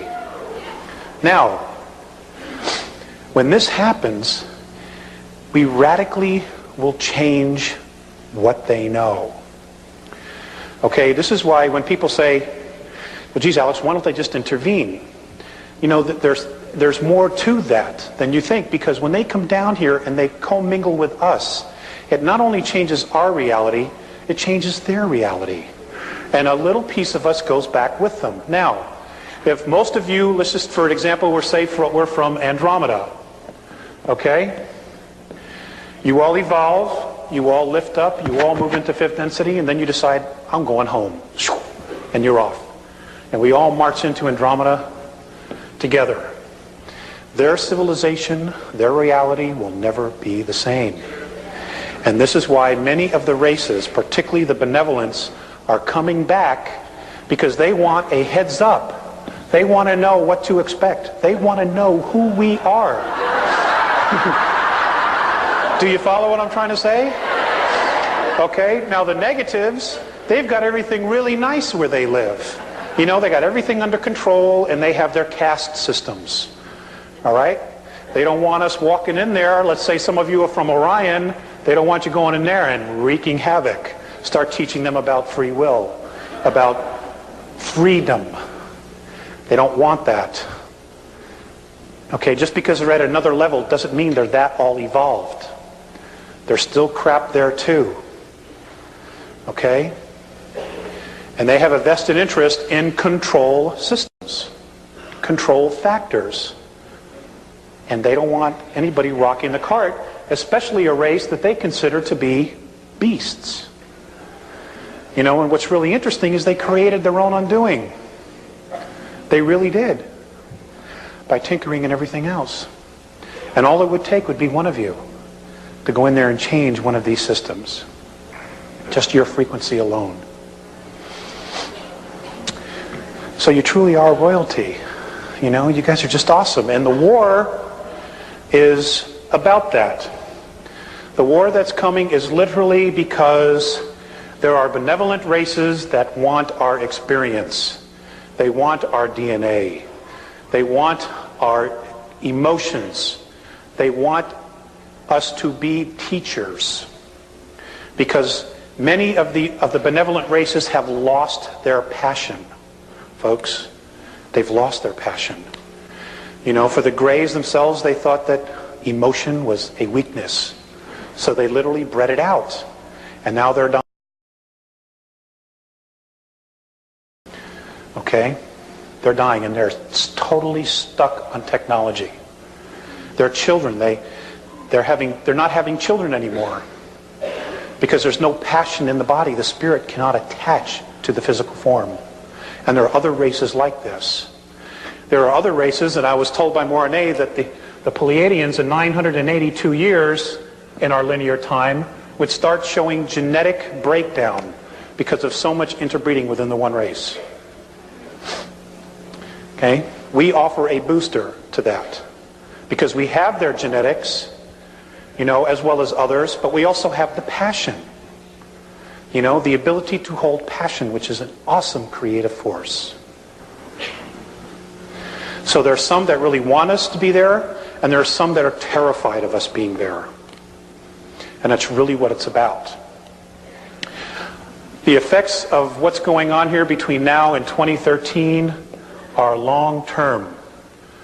Apparently, almost 400 years into our future, there's tyranny. So what happens here is a major consequence because of who we are. And whatever we do here on third density, moving into fifth density, we will literally change 6, 7, 8, 9, 10, 11. It'll have a domino effect all the way up. Because apparently that's where we originally came from before we moved into physicality here. So we have to be responsible. There's a much bigger agenda here in picture. And I'm sure that there's even more that I don't know that maybe another contactee in the future or somebody else has already said. You have to be private investigators. You've got to be detectives. And I know that there's so much information out there and so much junk and there's so much great stuff out there. But you're literally going to have to weed it through yourselves. No one has all the answers. No one. There might be some that have more of the pieces of the puzzle. But the bottom line is, every single one of you in this room, even the people outside the room who aren't here sharing this, who have no clue, who still think ET is a joke, they have a piece of the puzzle. They just may not be able to bring their piece to the puzzle when we move into fifth density or plane.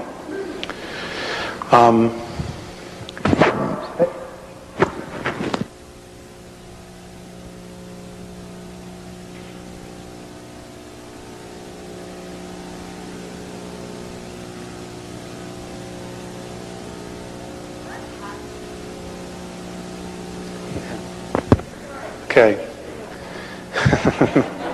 What's going to happen in the next 10 years? I have no clue. Hey, that's a pretty good cop-out.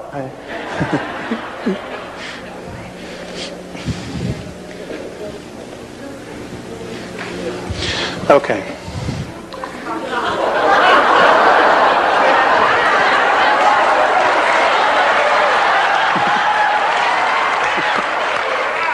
You're going to be busy.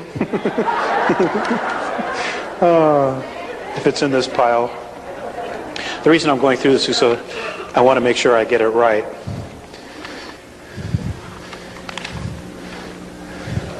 A lot is going to happen in the next 10 years.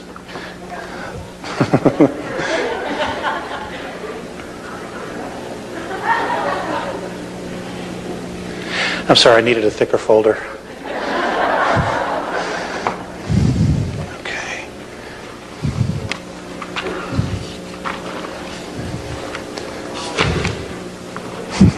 Anyway.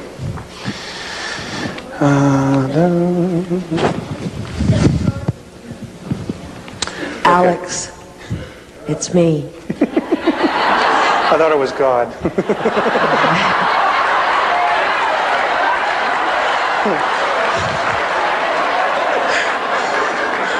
I'm not building an ark.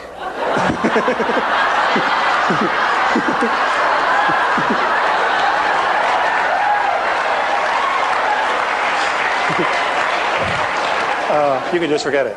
All right. When is the collapse, the dimensional collapse, starting? Is it already starting? It's already started. With the sound and the color? Okay.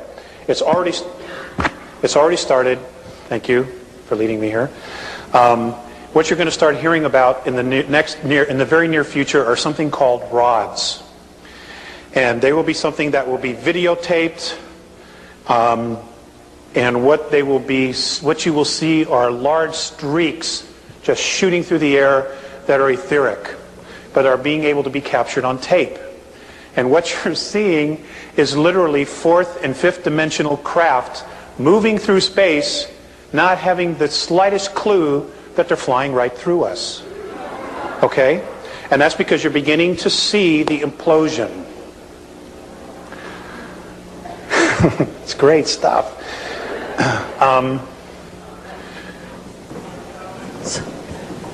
And ghosts?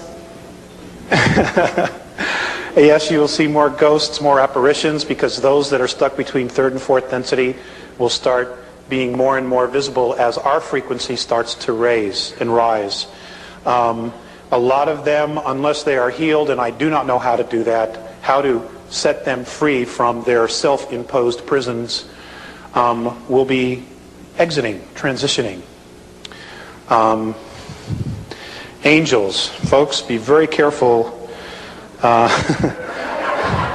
about somebody who tells you they're an angel. For example, I've asked about the archangels. And the Andromedan perspective of that is that the archangel Michael was literally a fleet of craft that were called Mikael. That was the name of the fleet. And they used to patrol the northern hemisphere of the planet when Orion was here in full force.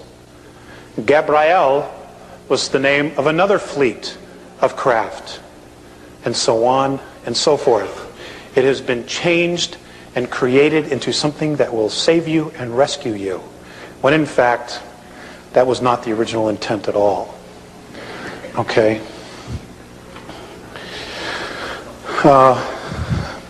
What's going to happen in the next 10 years? I will share this with you.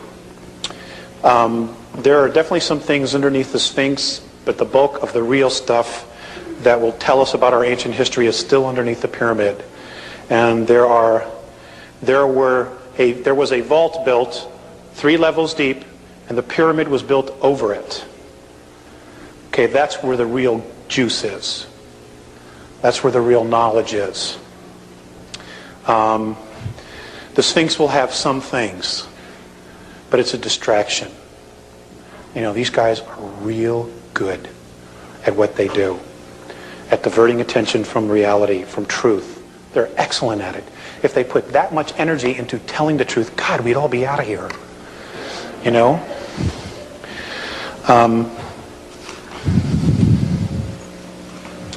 Okay, hold on one sec.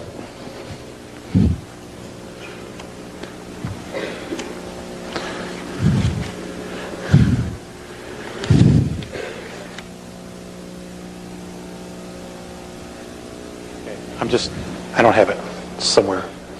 Okay, things that are going to happen in the next 10 years. Number one, we're going to truly find out who we are genetically. Information will be coming from all corners of the earth from contactees. There will be more and more contacts, and they will tell us about the 22 different races and more of our history. There will also be massive earth changes. They will start with a magnetic pole shift, which could happen anytime between now and the year 2001. Things have been sped up. We're already starting to see the magnetic poles shift as we see birds migrate in the wrong direction at the wrong times of year. The birds move along the Earth's magnetic grid lines. And I wanted to share something with you. I'm very fascinated with the Native Americans. And I love to collect feathers when I find them on my journeys and my vision quests. And I was given this on 3/19 of 94, and I just want to share this with you. It's primarily about the Native Americans and the original intent behind them wearing the feather. In the ancient way, your native red American races understood the nature of the birds. The birds are very sensitive to magnetic fields and microwave energy, as you call it. They will migrate along the Earth energy grids, and their wings, which are made up primarily of feathers, were to be watched as they were very sensitive To watch and follow the birds is to know which way the Earth's magnetic flows are moving. They would also, the Native American races, camp off these magnetic flows because the radiation would become harmful in time. The feathers are very sensitive to energy fields and magnetic fields. They are, in fact, an antenna. The feather would attract telepathic communication with all the tribe. As the chief would think or quietly discuss plans, the rest of the tribe would, in the ancient days, receive the message with few or no words. Isn't that cool? Asked my wife if I should wear a feather in my hair. She says, nah. Now, what's really interesting is that most of our cities are built on the magnetic grids. When, there's a lot of folks sick in the inner city. There's a lot of turmoil in the inner cities. Okay? Because we're not in balance. And of course, we persecuted the Indians because their knowledge was different than ours. Okay. The quiet science of archaeology has and will discover more and more of our ancient history, including extraterrestrial civilizations. There is going to be the acknowledgement of a temple complex that belonged to Lemuria that is apparently still intact, lying approximately 150 miles southwest of Easter Island. I'm told it's huge. I've also been told the Russians already know it's there. They have photographed it and explored it in many submarines.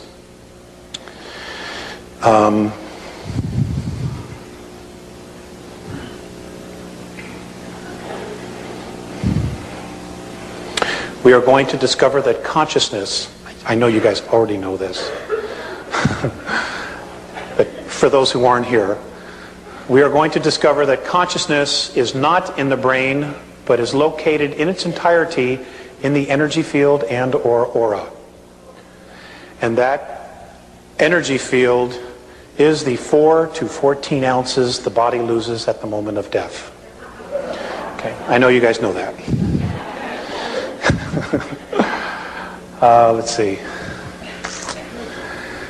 UFOs. Okay, apparently there have been discussions amongst benevolent councils, and I will only speak for the Andromeda Council because that's what Morane has told me, that they have told all of the negative extraterrestrials in and or on our planet and on the moon to be out of here no later than August 12th, the year 2003. I've also been told that there's a very high probability that we could wake up some morning in that area of time and our moon will not be here. That is because it is the first stage of defense. And they will literally hit it with a tractor beam and pull it away from us if they're going to do battle. Because if they were to attack it to get in here for whatever reason and it were to explode, everything would be for naught. Now, when I first talked about this, there were some people that were very upset. Well, geez, what about the ocean and the waves and my moon cycle and all this other stuff?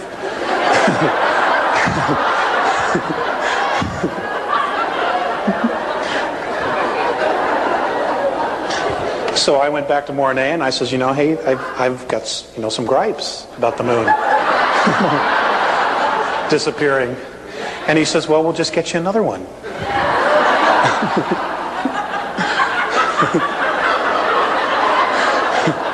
And I says, you'll make sure it won't be hollow, right? He says, yes. So apparently all that would really happen would be that the oceans would become lakes. We wouldn't have the tides, and we probably wouldn't have the crazy attitudes and such like that. I've asked them about astrology, and I want you to know this is their perspective. Okay? Does everybody hear what I just said? Okay. Their perspective is that it's not accurate. That the purpose for charting the stars, what originally we were taught and left with, was because they needed to know the magnetic flows of the stars and the systems for space travel. And that somehow we have taken that and made an different belief system out of that knowledge.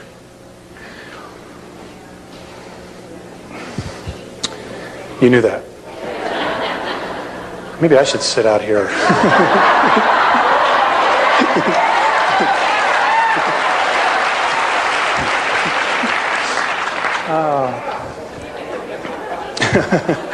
That's an option, huh?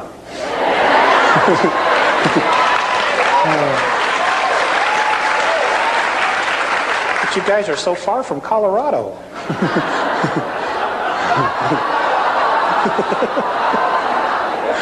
Okay, all right.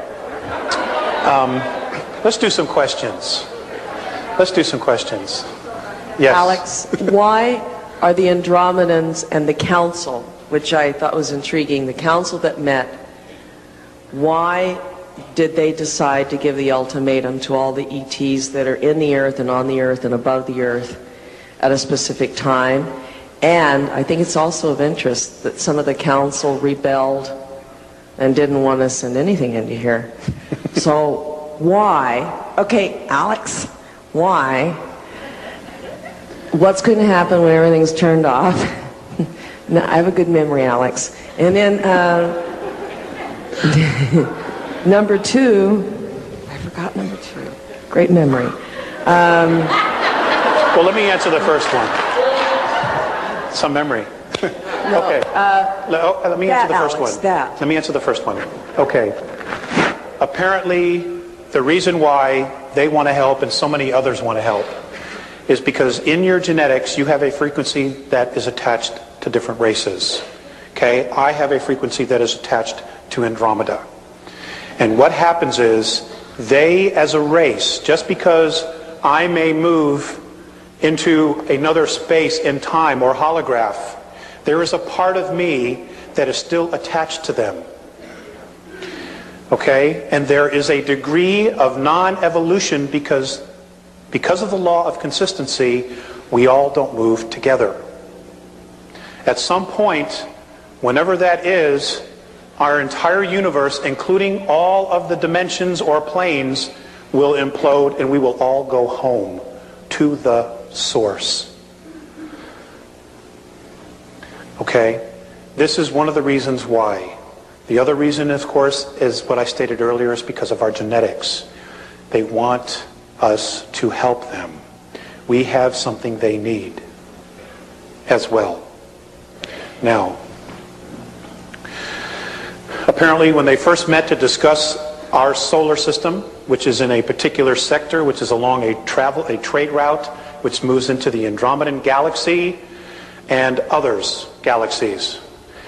There were approximately 72 of the 133 originally that met. Of the 72, just more than half agreed to look into it and to help us. The other planetary races didn't want to help us, and this was their reason why. They don't respect their home, they don't respect themselves, and they don't respect each other. What is their value?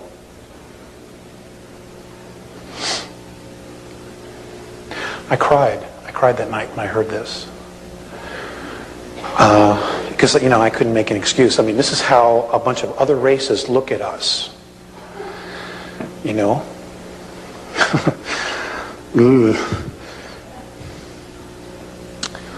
Fortunately, a majority had agreed to help because of the consequences long term.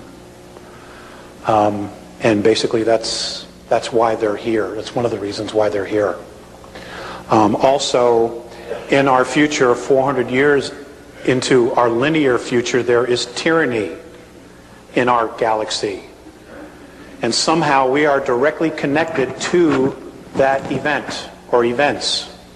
So in one way, they're really looking out for their own best interests by making sure that something is cleaned up here, that something comes into balance. And they know that as long as the other ETs that are here, the extraterrestrial races that are here, and are manipulating, we won't move. So they have to be removed. And I asked, would you do it by force? And he said we would have to. And what they would do is they would enter the poles and then flush everybody out to the surface. So folks, when you see a reptilian crossing the highway, don't run over them, just get out of the way. Okay? I mean, it could get really, really weird here in the next 6-8 years.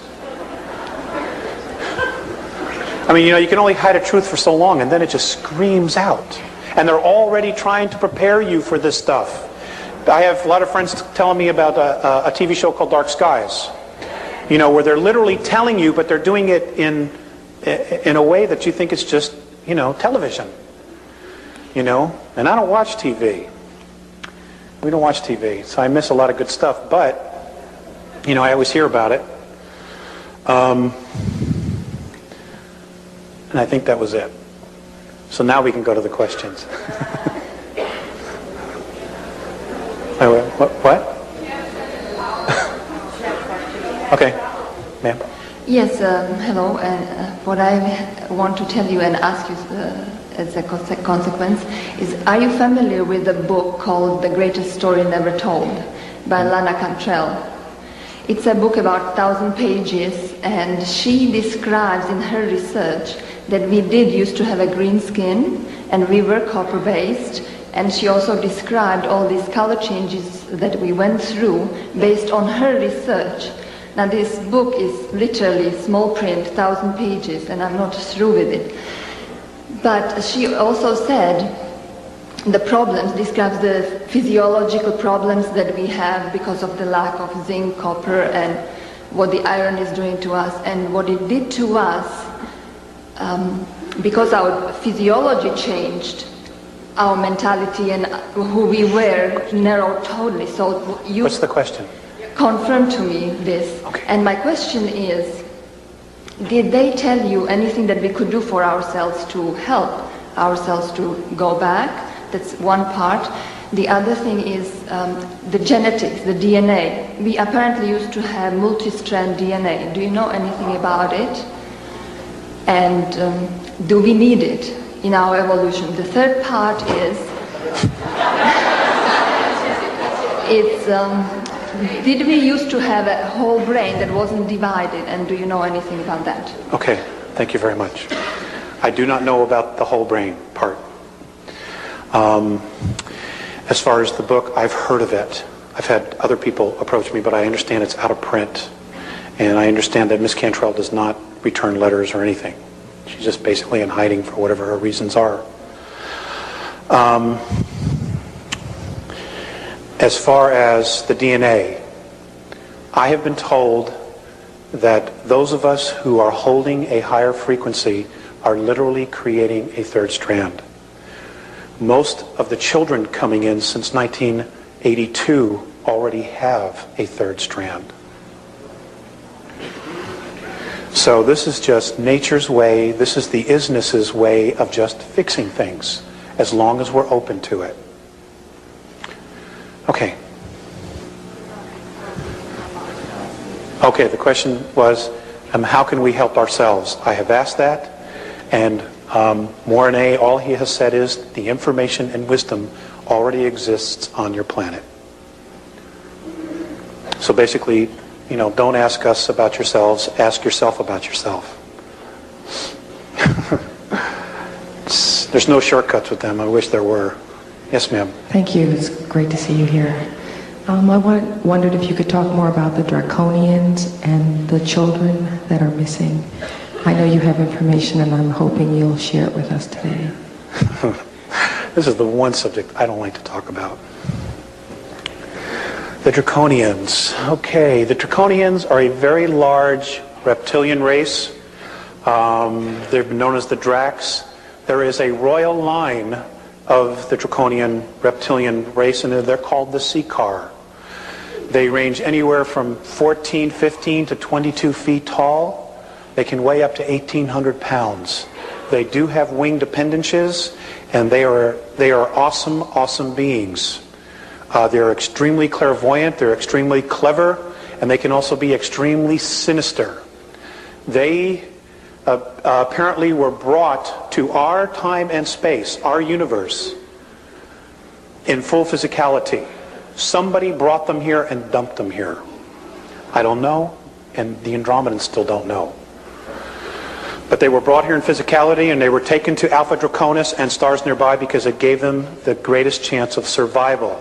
So they were kicked out of some other place. Anyway, they are definitely a major factor to be reckoned with. They, for the most part, are service to self. They do not care for the human race because when they were dumped here, they were told that this was theirs to command. So whoever did this really screwed up. And they still have this mindset. They were one of the first to chart our solar system. In fact, they were the first of the ET races to actually put their flag on it and say it's theirs. Apparently, some of them still have the attitude that everything on it, in it, still belongs to them. And I understand that some of them have been coming back, and more will be coming back. It's going to get real interesting, folks. I can't begin to tell you how interesting it's going to get. They apparently they have had space travel for 3 billion years. They are a remarkable race. They really are. But they have an attitude. And a lot of human races in our galaxy and outside our galaxy have had problems with them. And I don't want to say that all of them are like that, but that's really all that I've heard from the Andromedans. They've had major problems, as all the other races have. They are definitely reptilian. They look like velociraptors, except they're like 22 feet. And they're smart, they're intelligent, they can build. They're just very, very different from us. They apparently attacked Lyra, or came across human colonies in Lyra. Now, the human race was not created in Lyra. Okay? It was brought there to survive. And again, from what the Andromedans have told me, for some reason, once they go back approximately 427 million years, they just don't know what else is there. For some reason, there's no history beyond that, even though the physicality is there. So I don't know if it's being blocked from a higher level or what. They don't even know. The Draconians were flying through there. They came across these human colonies who were agricultural in nature. Basically because of their talents of horticulture and plant science, they were literally making the planets greater and better. Little gardens. When the Draconians flew by and they saw this incredible wealth of food, they basically wanted to control it.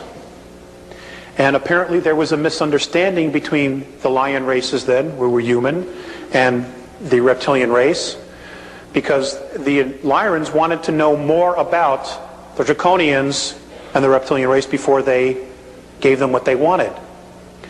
And apparently the Draconians misunderstood it and literally went back and then attacked the planets and killed a lot of people, blew up 3 planets.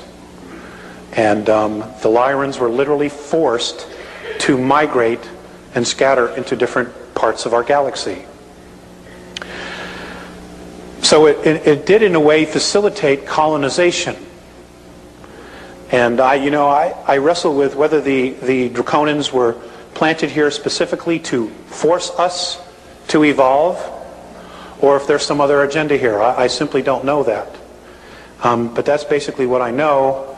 I do know that not only them, but other reptilian races that are descended from them. Also, the Draconians, the reptilian races, are master geneticists.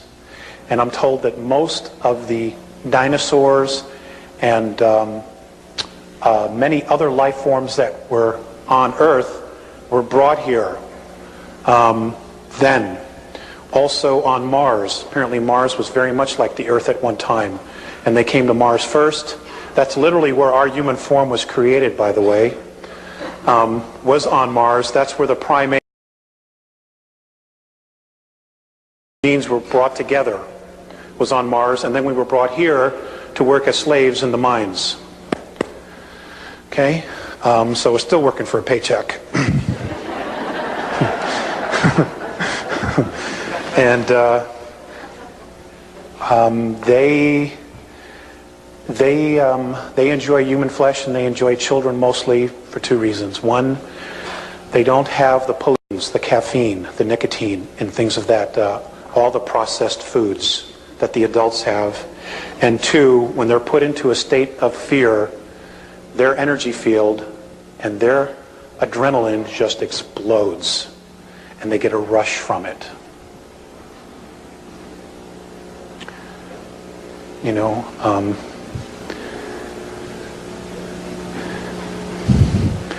be dedicated to family and be dedicated to each other, folks. That's the only way we're going to get through a lot of this. You know. Next question. You're welcome. Well, my adrenaline's rushing after that last statement. Alex, what is it precisely about the human mind that makes us so worthy to be feared and suppressed? What is it that's very unique to our 22-strand genetic makeup? And also, what is our free will compared with their free will? It seems to imply that, do they have free will in the same way that we do? Okay, is that it? That's that question. The second thing is you haven't finished the Earth changes yet.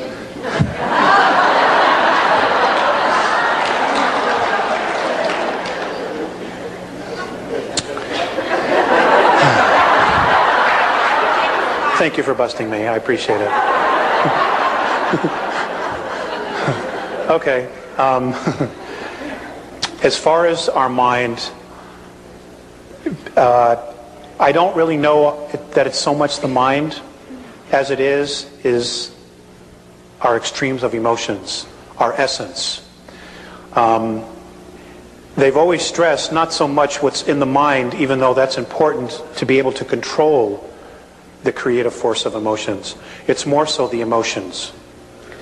Because we are able to contain all of that inside physical form, that's what they're most attracted to. Because they want that, because the races have lost, I've said this before, some of their passion, and they are becoming more and more dependent on technology. And here we are steeping ourselves deeper and deeper into physicality, when in fact we have the ability to just leave all this behind. So we are not correctly using our power as a race. In fact, we're wasting it. And they're more attracted to that. And I'll do the earth changes after we've gone through a lot more questions. Okay? Next. Thank you for your patience. We're not supposed to put many questions. I have more, but just one. I think just the most important for me. It's about implants, and if you know about specifically about the neutral implant by Cryon. About what? Cryon, the neutral implant. Do you know something? I know absolutely nothing about that. Okay. I'm sorry, but I do know a little bit about implants, and getting back, this will work together. As far as our free will compared to other races' free will, they're really one and the same. It's just that we don't realize the power of our free will. We don't totally realize the sovereignty that our free will gives us. And that is why they are manipulating us through belief systems to try to get us to relinquish our free will by using our free will to say, okay, yes, you can come down and control us. Because then it's a choice. Okay? As far as the implants, what I do know is that there are a lot of races that have been abducting people and putting implants in them, and it is a sign or a seal of ownership. Okay? They feel that they own you. Now, the Greys have done this a lot because the United States government gave them permission to do it. You know, we were sold out, basically. That's what I know. I do know that many of the implants can be neutralized using a very strong ultraviolet light.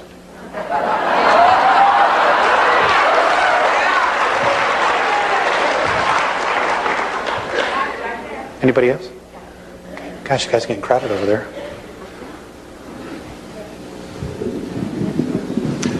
I'm sure I speak for all of us. You mentioned earlier that this was a treat for you. It's very much a treat for us as well.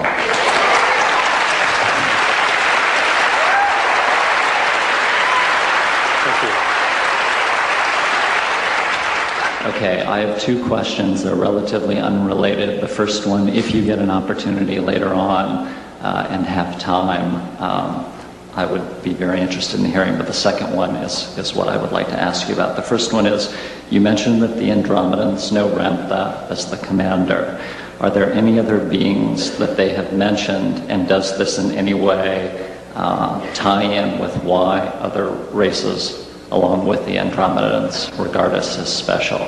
That's if you get an opportunity later on. The second question that I want to ask you is, the Andromedans have mentioned several changes about to occur, what Jay-Z referred to. Sovereignty is a major concern for many of us. Many of these changes are going to represent financial opportunities as they unfold. I know that dates and specific levels or prices are mutable and subject to change, but have they given you any signposts or preliminary events to watch out for that indicate that change is imminent or about to happen? Thank you.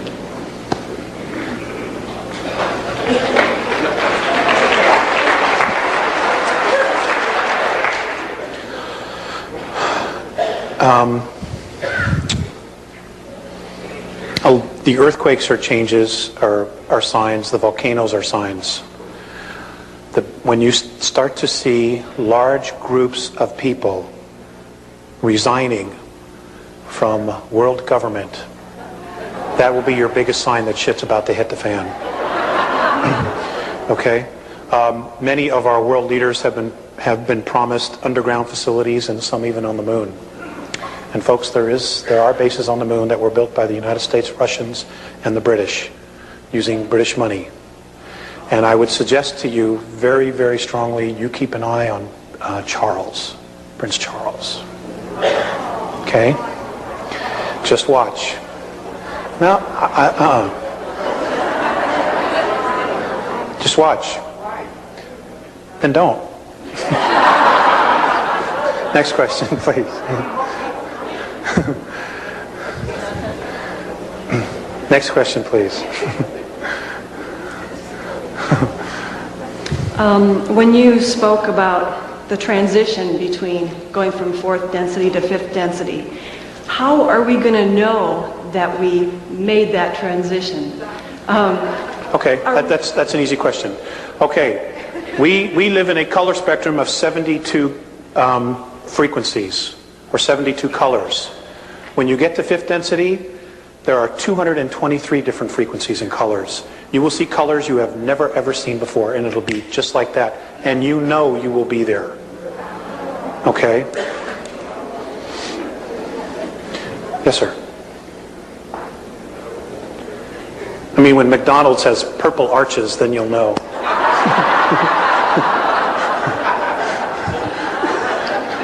Do the Andromedans have a military? And do they have a financial system, anything like ours? Okay, great question. No, they have no financial system. Everything that they create technologically is used for the advancement of their race. It is for educational purposes only, but it can be used in defense. No, they do not have an army or a military per se. They are scientists. What they do is they send their children to school from anywhere from 150 to 200 years. This is our time. Well, you know, they live 1,000 years, 1,500, 2,000 years. And what they do is they teach their students all of the arts and sciences. They are literally PhDs or masters in everything. Then at that point, they have the choice as to what it is they want to do. And they can change their minds in a heartbeat and do something else. So they are given all the tools. Everything is for education. Nothing is for distraction. Okay, they would never conceive of creating television as a distraction. Never.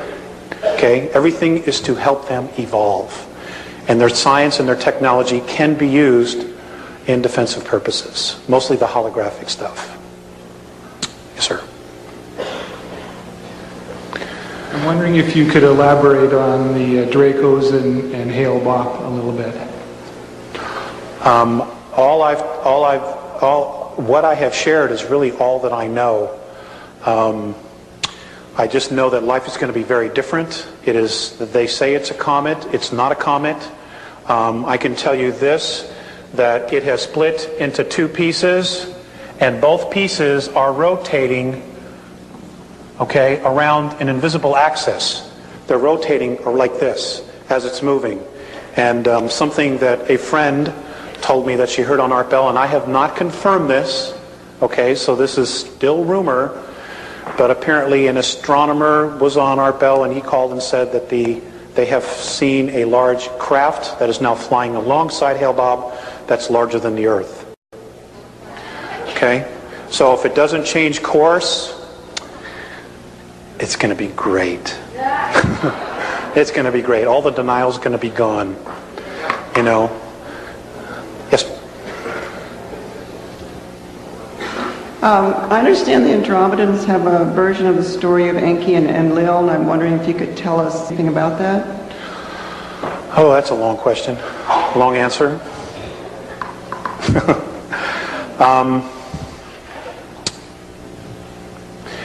Actually, my understanding is that the two brothers have really warred with each other over a lot of other issues. We just happen to be one of them. I do know that Enki, what they've told me is that Enki was betrayed and killed, and that his body is literally buried in the face that's on Mars. Now, whether he's reincarnated or not, again, I don't know. But that's all I know. Basically, what we have to deal with now is Enlil. But fortunately, you know, truth is starting to come out about all that, and people are waking up and you know, realizing and seeing the contradictions in the Old Testament, and even some of the contradictions in the New Testament, and they're starting to question, which is a very, very good sign. You know, Phaseus once said to me, "It is not so important what you believe, but as to why you believe it. And whatever your belief is, make sure that it is worth the depth of your commitment to it." And, you know, I think what we've done as a race is we've accepted a lot of things just on face value without truly investigating it or trying to feel it inside of us. And it's gotten us into a lot of trouble. For example, the Inquisition. You know, the Inquisition was really an attack against women. That's really what it was about the sacredness, the Wicca of women, and the science that they held, the spirituality that they held.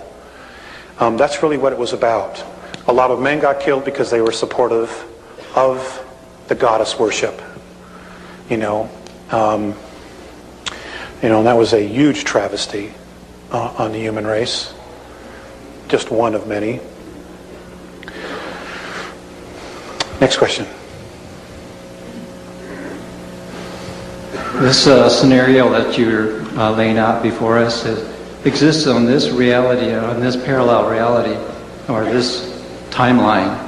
What if the Andromedans say about parallel realities where this scenario doesn't happen?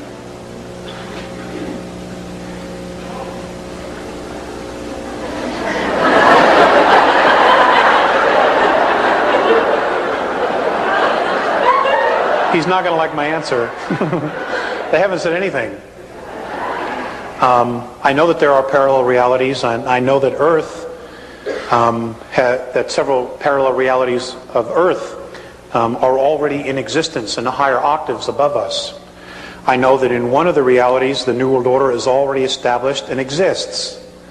And, you know, the Nazi flag flies over the whole world. I want you to know that as third density begins to implode, that all of those realities will be moving and merging into the one. Okay? Because the reality of which those two were created is the one we're on. And all the other ones will be returning to source. Now, they've said that the New World Order will come into reality here, but for a short time as we keep moving. As long as we stick together, as long as we help one another, as long as we have mutual respect for each other, we will not slow down our process as we move up, into the higher dimension, or just to a higher consciousness of world unity, of our free will, not being forced at the point of a gun to do it, or not having to relinquish your rights. Here in the United States, a lot of people are worried about the Russians, they're worried about the Hong Kong police and the New World Order. Let me tell you something, folks. You're losing your country in the courtroom every day. It's in the courtroom. Corrupt judges and institutionalized corruption. And I'll tell you what, if you allow, this is my own little political statement, if you allow the Congress and the President to take away the Second Amendment, you will lose all your other rights. I don't believe in toting a gun, carrying a gun, and killing anybody. All right? But the Founding Fathers knew about corruption, and they knew about tyranny. And the reason the Second Amendment is there is to protect all the other rights. And until we consciously make the shift and change everybody else's perspective, I'm afraid, from my perspective, it's a necessary evil. But that's my perspective, okay?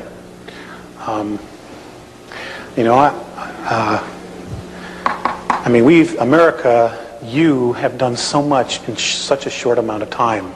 But you have to understand that when you're a draconian or Orion belief system, there is no such thing as free will, as self-rule in their control. Now, the reason we've been able to get away with it for so long is because, when you look at where we are to the center of the galaxy, we're in the boonies. We're way out here. And they're just now starting to come around, and they realize that the magnetics of the planet, the consciousness of the planet, is starting to change.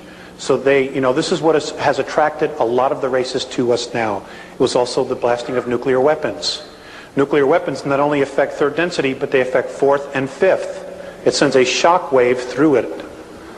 Okay? And we were totally irresponsible. We didn't know. We didn't know what we were doing. And that's why a lot of the races started to show up. They'd been here sooner, but that's when they really started to come in mass. Like, what the hell's going on down there? Next question. Again, I've only got pieces of the puzzle. I've had a contact a number of years ago, and I know a lot of other people here have, and it was both very powerful and loving, and yet there was also some fear with that. Many of us are now thinking about how can we make contact that feels safe, evolving, loving. Mm-hmm. Can you speak to that? I'm asked this a lot, and all I can suggest to you is this. You can literally be and create anything you want. If you want contact, then what I would suggest you do, and this is really the only suggestion I have, is you create the space for it. Now, if you're very comfortable going into the woods, going on a walk and sitting on a rock someplace where you're totally isolated, and you're there and you call them down, and that works for you, that's fine. Okay, if you want them to come visit you at your home and you set up a specific time and you make tea and you wait for them to come, that's another thing you can do. It's entirely up to you. Okay, but create the space. Show the intent to do it and be in integrity with it. In other words, for that hour or 2 hours that you decide to create the space, do it all the time. Make it always 2 hours. Make it always 2.5 hours. Do it once every 2 weeks. Whatever you want. Whatever ritual you want to make it in order to create the space, then that's what you do. Okay? That's the only suggestion I have for you, wherever you went. Okay, next, please. On your tapes, you talk about how if we have 10% consensus on the planet, it'll be enough to move us through the transition. And you also give an exercise that they taught you about seeing yourself inside out. Yeah. And I'm interested in more information about both of those. And in this talk tonight, you've spoken about transfers, and I'm not sure what those are. Thank you for being here. Thank you. Transfers? When you first started speaking,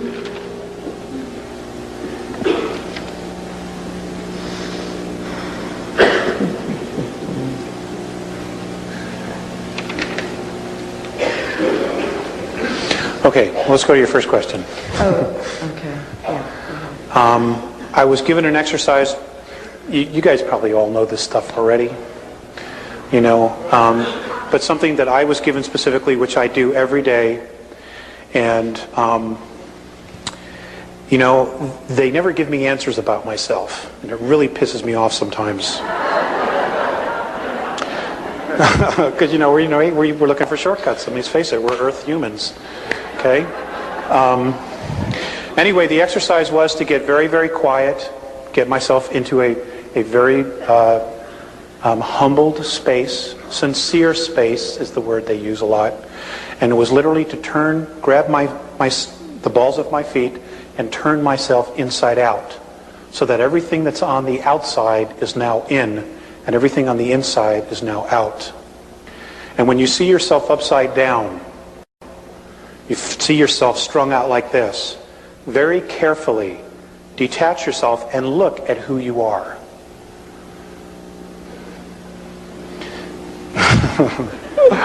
Don't get scared. Just work with it.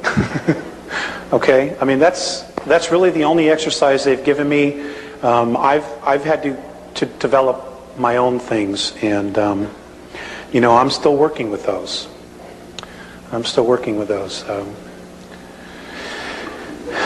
You know. Next question. I'm fascinated. First of all, thank you very much. You're welcome. Thank you. Living your life where you're living it.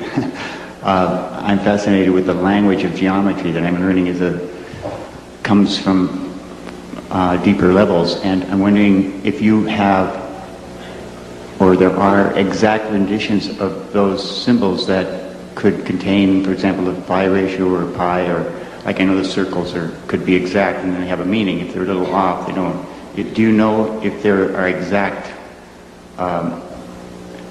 symbols that could have like the pi ratio in them, or you just drew them like? Okay, that's a great question. I tell you what, I've never asked that question because it's always in my head. But what I will do is I will ask the specific dimensions and what tones and frequencies, and I will give them to Val Valerian so that he can put them on the web or get it to you guys. Okay? I will ask that.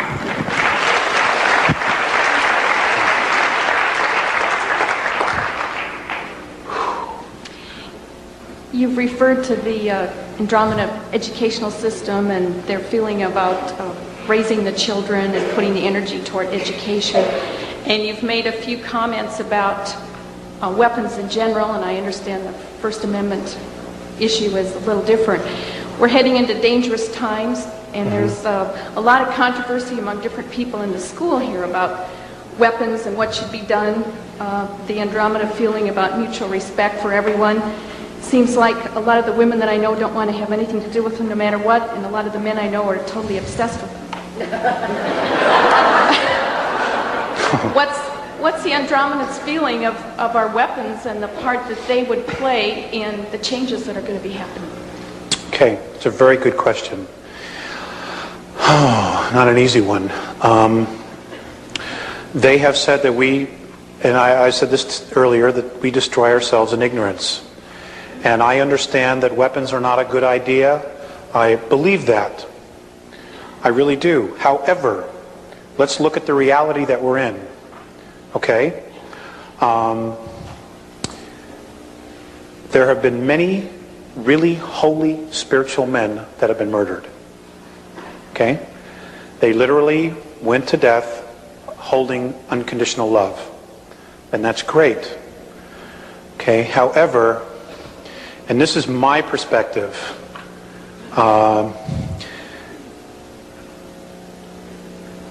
If somebody is coming in my front door to harm my family, I'm taking them out. And I'll make no bones about it. But they would have to be coming after my family. The Andromedans, they're not happy with our society, with any of it. But they realize we cannot defend ourselves. That's why there and other groups are contemplating intervention, because we can't defend ourselves. And we do have a serious threat. And you can hold the space of love. You know, I truly believe you can hold the space of love, but at the same time, you can hold the space of sovereignty and defiance of tyranny. I mean, what good is total unconditional love when it's being total oppressed? If we take that attitude, then don't we then create a situation where we have to come back and do it from the other side? Don't we just get right back involved in the whole cause and effect? Well, it could be very possible. It could very well be possible. I really don't have an answer for that. You know, like I said, I've got my stuff and I'm working it out.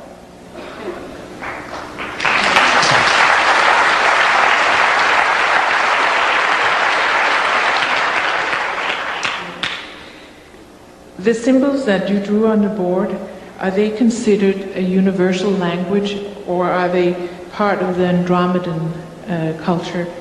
And also, are the Andromedans taught to focus on those symbols in order to create reality like we are here in the school? Good question.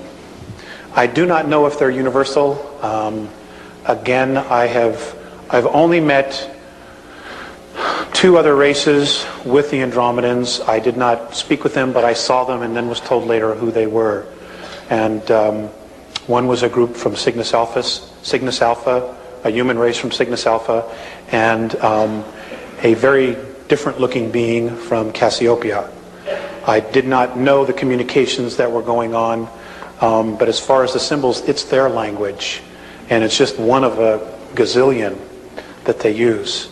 But I don't know that it's universal. I just don't know if all the other races know it. I mean, it could very well be that when the council gets together, they have interpreters who interpret the holographs, just like our UN does. I don't really know. So I'm sorry, my information on that is so limited. Yes.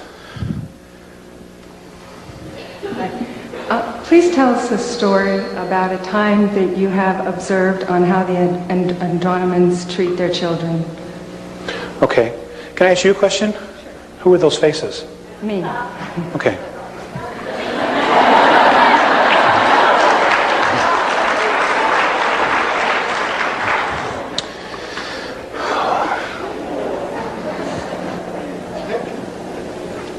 They treat their children like adults. I understand that they birth in water. The gestation period is 8 months. The children come out and they have full cognizant memory of who they were the life before. So there is a continuous evolution, life after life after life.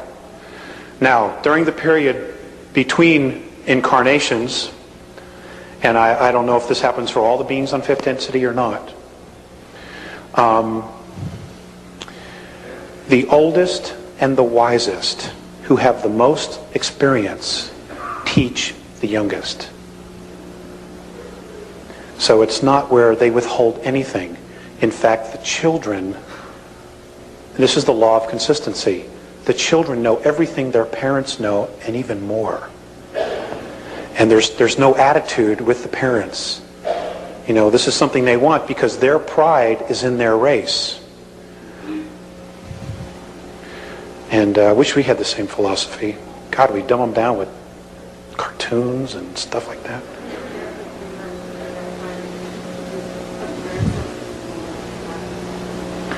Okay, the question was, when I was with them for 3 months, did I observe something with them in the park? They sit in circles. Again, they're telepathic. So they would just be in circles, and you would see them nodding and smiling and laughing, but there's no sound. So I can't tell you what they were saying. You know, it would be like if you went to a convention of deaf mutes, you know, and it's just sign language. You have no clue what's going on. You know, but they're incredible things, I'm sure. Things that are probably way over my head, and most things are actually. So, but they treat them like adults. And again, they teach them everything from a very young age. I mean, they go to school for 150 years. You know, God, you got to pick up some stuff after that. You know, and there's no home ec and stuff like that. I mean, it's like real educational stuff. You know, no car mechanics 102 or anything like that. Yes, sir. My question has to do with the seeding of this planet by the Andromedans originally. You mentioned 62,000 years ago in a time period of only 65 years, but I'm specifically interested, do you know of any symbols or any information about reawakening latent genetics for people who are on this planet, and is there any relationship of Lemuria to that 62,000 year ago time period? Lemuria was in existence at that point. Atlantis was just beginning to be colonized. Now, folks, let me set you straight on something, or what the Andromedan perspective is. Atlantis was an extraterrestrial colony. Okay? I know that there's a lot of channeled stuff and other stuff that's done in remote viewing, and I don't know if it's all true or if it's not true. But the Andromedan perspective is that Atlantis was an extraterrestrial colony. Specifically, Lemuria was also. However, there were some of us Terrans there. Okay, and we were servants, more or less. Okay? Some of the stronger genetic of our race were used as a priesthood to basically keep in line the other humans. I mean, if you go back and you look at history through Sumeria, Egypt, even today, today the new priesthood is the world bankers. They have total control of your life on a monetary, physical level. It's hard to do anything on this planet without money. And they're the new priesthood. As far as latent DNA and latent memories, I have been told, and I for some reason, I don't know why I can't find my specific dates, but there will be a point where as the frequency increases, that we will start to remember things. Children today are already remembering things. There are children today who can just speak all these different languages, and that are not Earth languages. Some of them are extinct languages from Earth that some of these children just know, and it's the latent memory in the DNA that is coming out. And more of this will be occurring. I know that there are children today. I know of a woman who's contacted me who lives in Tennessee. She has a child who came to her one day and says, Mom, if I were to reverse engineer a nuclear bomb and explode it, it would draw all the radiation out of here. This kid's 6 years old. And, there are children today over in Egypt that are walking out into the desert and showing archaeologists, well, I remember there was something there, a library. And sure enough, they're digging and they're finding the foundations of things. And our government probably does know because of its satellite technology, but there's no way a 10, 11, 12-year-old kid should know that stuff because it's all being suppressed. So the world powers have a real serious problem. People are waking up, and it's great. We have to. Our heritage has been denied us. We've been robbed of it, and don't let it go. Don't let it go. We need to know who we are. Thanks. That was a good question. Yes, ma'am. Let's just take a few more, okay, folks? I'm pretty tired. Okay. Two more. If there's two people. Yes, I ma'am. didn't know you said they were taking of children and the eating of children or the eating of people. And then while I was down there, you said you talked about eating of children or people. And while I was there, you said it was because of the purity of the passion, the emotion brought up the fear, the high fear, and the high adrenal activity was attractive to them. I understand that, but an advanced technology, it would seem to me, would be able to clone their food or clone. We can make adrenaline supplements or different things. Okay. Now, I want you to look at this idea. When is anything that's a clone as good as the original?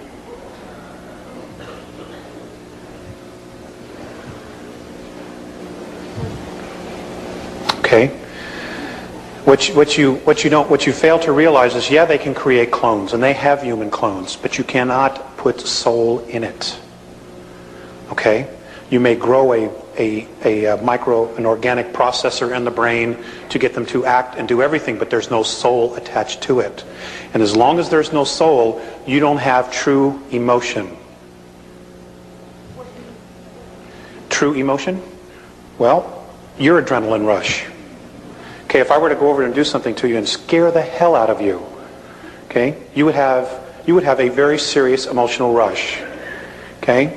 They're addicted to the peaking of that emotional rush. It's like a narcotic to them because they don't have it.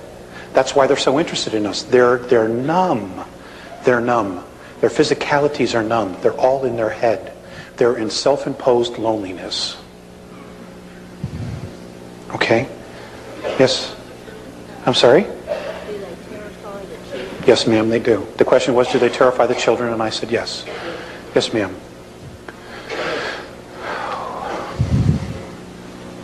Thank you for coming. You're welcome. Thanks for having me. Do you have any information that you can give us that would shed light on the mystery of gravity on this plane?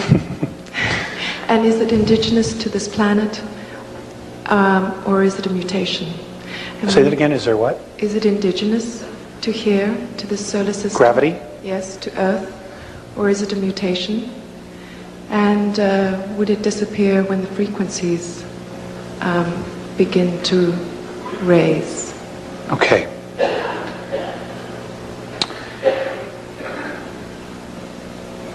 The Andromedan perspective regarding gravity is that it is created by radiation from the sun and our planet. We're told that it's the rotation of the planet on its axis. Their perspective is that it has to do with radiation from the sun.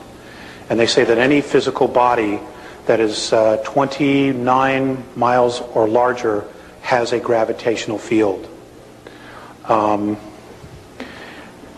They have gravity on the Andromedan craft, and I would assume that's for a reason, so that they could get more done, so they're not just floating all over the place.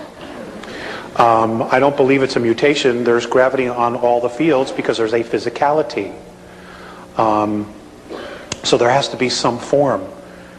Whether or not it's going to totally disappear, I think as we move through 3, 4, and into 5th, I think we will deal with a totally different type of gravity as we know it. It'll probably be lighter, but then again, we will have different physical form as well. But again, they say that it comes from the sun. It's the radiation from the sun that creates gravity on our world. You're welcome. Yes, ma'am. Okay. I have two questions. One quickly. They display mutual respect and love, but I'd like to know how they do that. And the second question, in our society, all of our myths and legends seem to be blueprints for our lives. And I'd like to know what kinds of myths and legends, if they have them, that they have. I know you probably don't have time to tell us one tonight. If you would, I'd love it. But, you know, if you could get that information for Val, I'd love to have that. Okay, they don't call them myths. They call it history. Okay? And I will give those to Val. All right? And you're right, there's a lot, but it's history. We have taken truth and shrouded it as myth because we're hiding an agenda. How do they show mutual respect? They just honor every aspect of their life and everybody else's life. Because they're so evolved, there's no such thing as crime there. There's no laser shootings on a mothership. There's no, they need for nothing. They absolutely need for nothing. Anything that they need is given to them for evolvement. And they all work towards that. They wouldn't think about leaving somebody behind. I'll give you a good example of that too.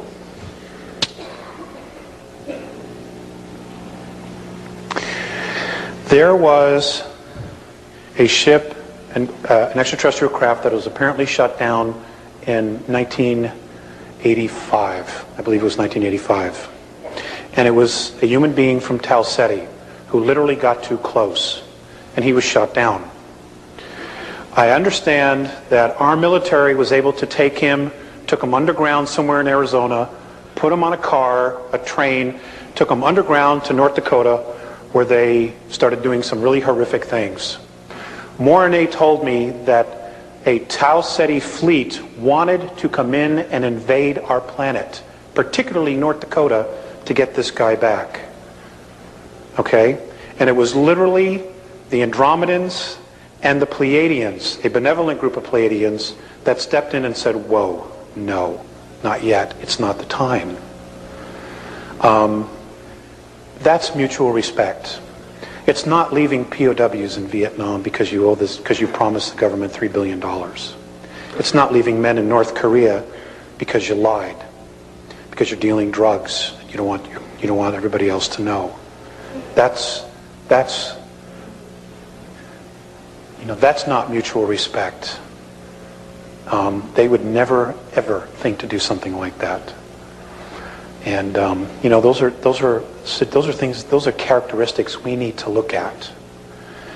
Because there are many in this room that probably know about that. I mean, there are right now, as we are standing here right today, there are 117 men still left in as POWs, but they're not in Vietnam. Okay, they're being held in northern Laos. There are also 3 men that are still alive from the Korean War, still being held in North Korea. And our government knows, and they know. A lot of the POWs were used for scientific experiments. We did it to some of their guys, using drugs, LSD, we blew their minds. And they've done some pretty horrific things to our people. These are all real character issues, and it's one thing to hear about it in the news or to listen to Joyce Riley talk about the Gulf War syndrome and how our guys have been betrayed. It's one thing to sit in your living room and say, oh my God, that's terrible. But what you don't understand is that we are very carefully being watched by some incredible races, both good and bad. And they are watching us and our characteristics, what we will do, what we will not do. They are measuring our honor and intent. Okay? It's not just about us anymore. It's about everything. And I know you're probably being taught that. So when you hear stuff like this, please don't go into your little box. Okay? Those people had families. They had children just like you do now. And it was all taken away because they were betrayed. And betrayal is a major issue that we're all going to have to deal with when the truth finally does come screaming out. Okay? We have been betrayed. And we're going to have to come together and find a way to totally forgive that so that we can move on. But in forgiving it, it's important not to allow it to happen again, to be more diligent, to be more vigilant.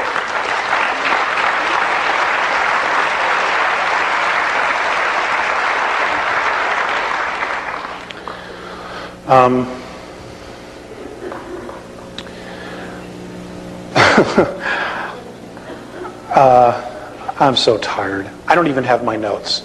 Okay, it's on the internet. All right, the Earth Changes, it's on the internet. Most of you already know. Okay, you're looking for dates, specific dates, what time, so on and so forth. That's not important. It is definitely coming, but it's all a probability as to when. All right? But there are more people negatively polarized on the planet that it's almost a sure thing that it's going to happen at this point.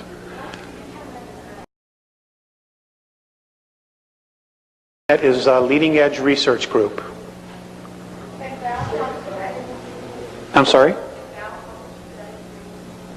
Yeah, he's free to do whatever he wants. None of this has a copyright. None of the tapes, the newsletters, nothing. You know, it's not mine. I don't own it. I'm just here to deliver it. So you can do whatever you want with it. Just don't change the intent, okay? Just don't change the intent. Alex, we have some of your newsletters that you sent, and I'm going to have them in the bookstore for people. There's not enough for everybody, but there's quite a few for those of you who are interested. We'll also post the address for that newsletter for everybody, so if they want to get those kinds of specific dates, they'll be available to them. Yeah, that's a good idea. It is behind the one we see. Here, I'll show you what I mean. Okay, this is the sun. This is Earth and her moon. The second one is smaller. It is behind it. If you're standing on Mars, you see it. Okay? You see it. As it turns, now the reason it was done, the reason our planet was moved is because the surface could not handle the radiation of two suns after the last war that was here. So they had to do something about moving it. Now, when I asked, well, who moved this? The response I got from RNA, and this is the only answer I got, was that this is something the Pleiadians had to answer. So I don't know if there's an agreement for them to bring this information out, or if they were responsible for it. I don't know. Okay? But apparently there is some evidence coming to light that they clearly suspect that there are two. Okay? Let's see. Hold on. I want to end this with, I want to read something, and I want to thank the gentleman in the back for bringing this up. I have a very deep respect for the Native Americans, and I just think that they're great. They have really tried to hold on to their integrity through it all. They themselves, which I witnessed at the Star Visions conference, still have major prejudices with the white race. And whether they're justified or not, what happens to us happens to them. So we all need to drop it, and we need to come to the table. We need to bring all the wisdom to the table so that we can figure out together how we're going to deal with the situations that are coming. There are still some Native Americans that choose to withhold information regarding the star nations, the star races. That's okay, that's fine. What I can tell you is that there will be others coming up behind them and making sure that humanity gets the information. Because we have to know the truth. It's the only way we can make the right decisions. You cannot make the correct decision with only half the truth. It's still the wrong decision. Or it could still backfire because we don't know all the pieces of the puzzle. You know? And from what little I do know, it appears that all of you are truly blessed to be able to come to a school like this and get the information that you need so that you can go out and teach others. And folks, I want to stress this again. It is imperative that you take the knowledge that you have, that you've been given, and you teach others. We are running out of time, all right? We can really turn this around, but we have to do it right away, and you have to be committed to it. I mean, I can't stress this enough. I mean, time is so short as we know it. And, I don't think it's fair that 2/3 of the planet are not going to make it because they have not been told the truth. It just isn't fair. But, I didn't make up this game, or maybe I did, part of it. But if I did, then I'm an idiot, because it isn't working. Okay, it isn't fair. There are a lot of good people on the planet who are real simple people. And, they're just not being told the truth. Now, they may not want to believe it, but that's okay. At least you put it out there, and they made a choice. But unless it's put out there, they won't know that there's a choice. Okay, and that's all you can do. You're not really responsible for anybody else but yourself. Okay, I'm going to read this. O Great Spirit, whose breath gives life to all the world, hear me. I am small and weak. I need your strength and your wisdom. Let me walk in beauty and make my eyes ever behold the red and purple sunset. Make my hands respect the things that you have made and taught my people. Make me wise so that I might understand the things you have taught my people. Let me learn the lessons you have hidden in every leaf and every rock. I see strength not to be greater than my brother, but to fight my greatest enemy, myself. So when life fades as the fading sunset, and my spirit may come, and as life fades as the fading sunset, please let my spirit come to you without shame. Washtay. Ladies and gentlemen, thank you very much.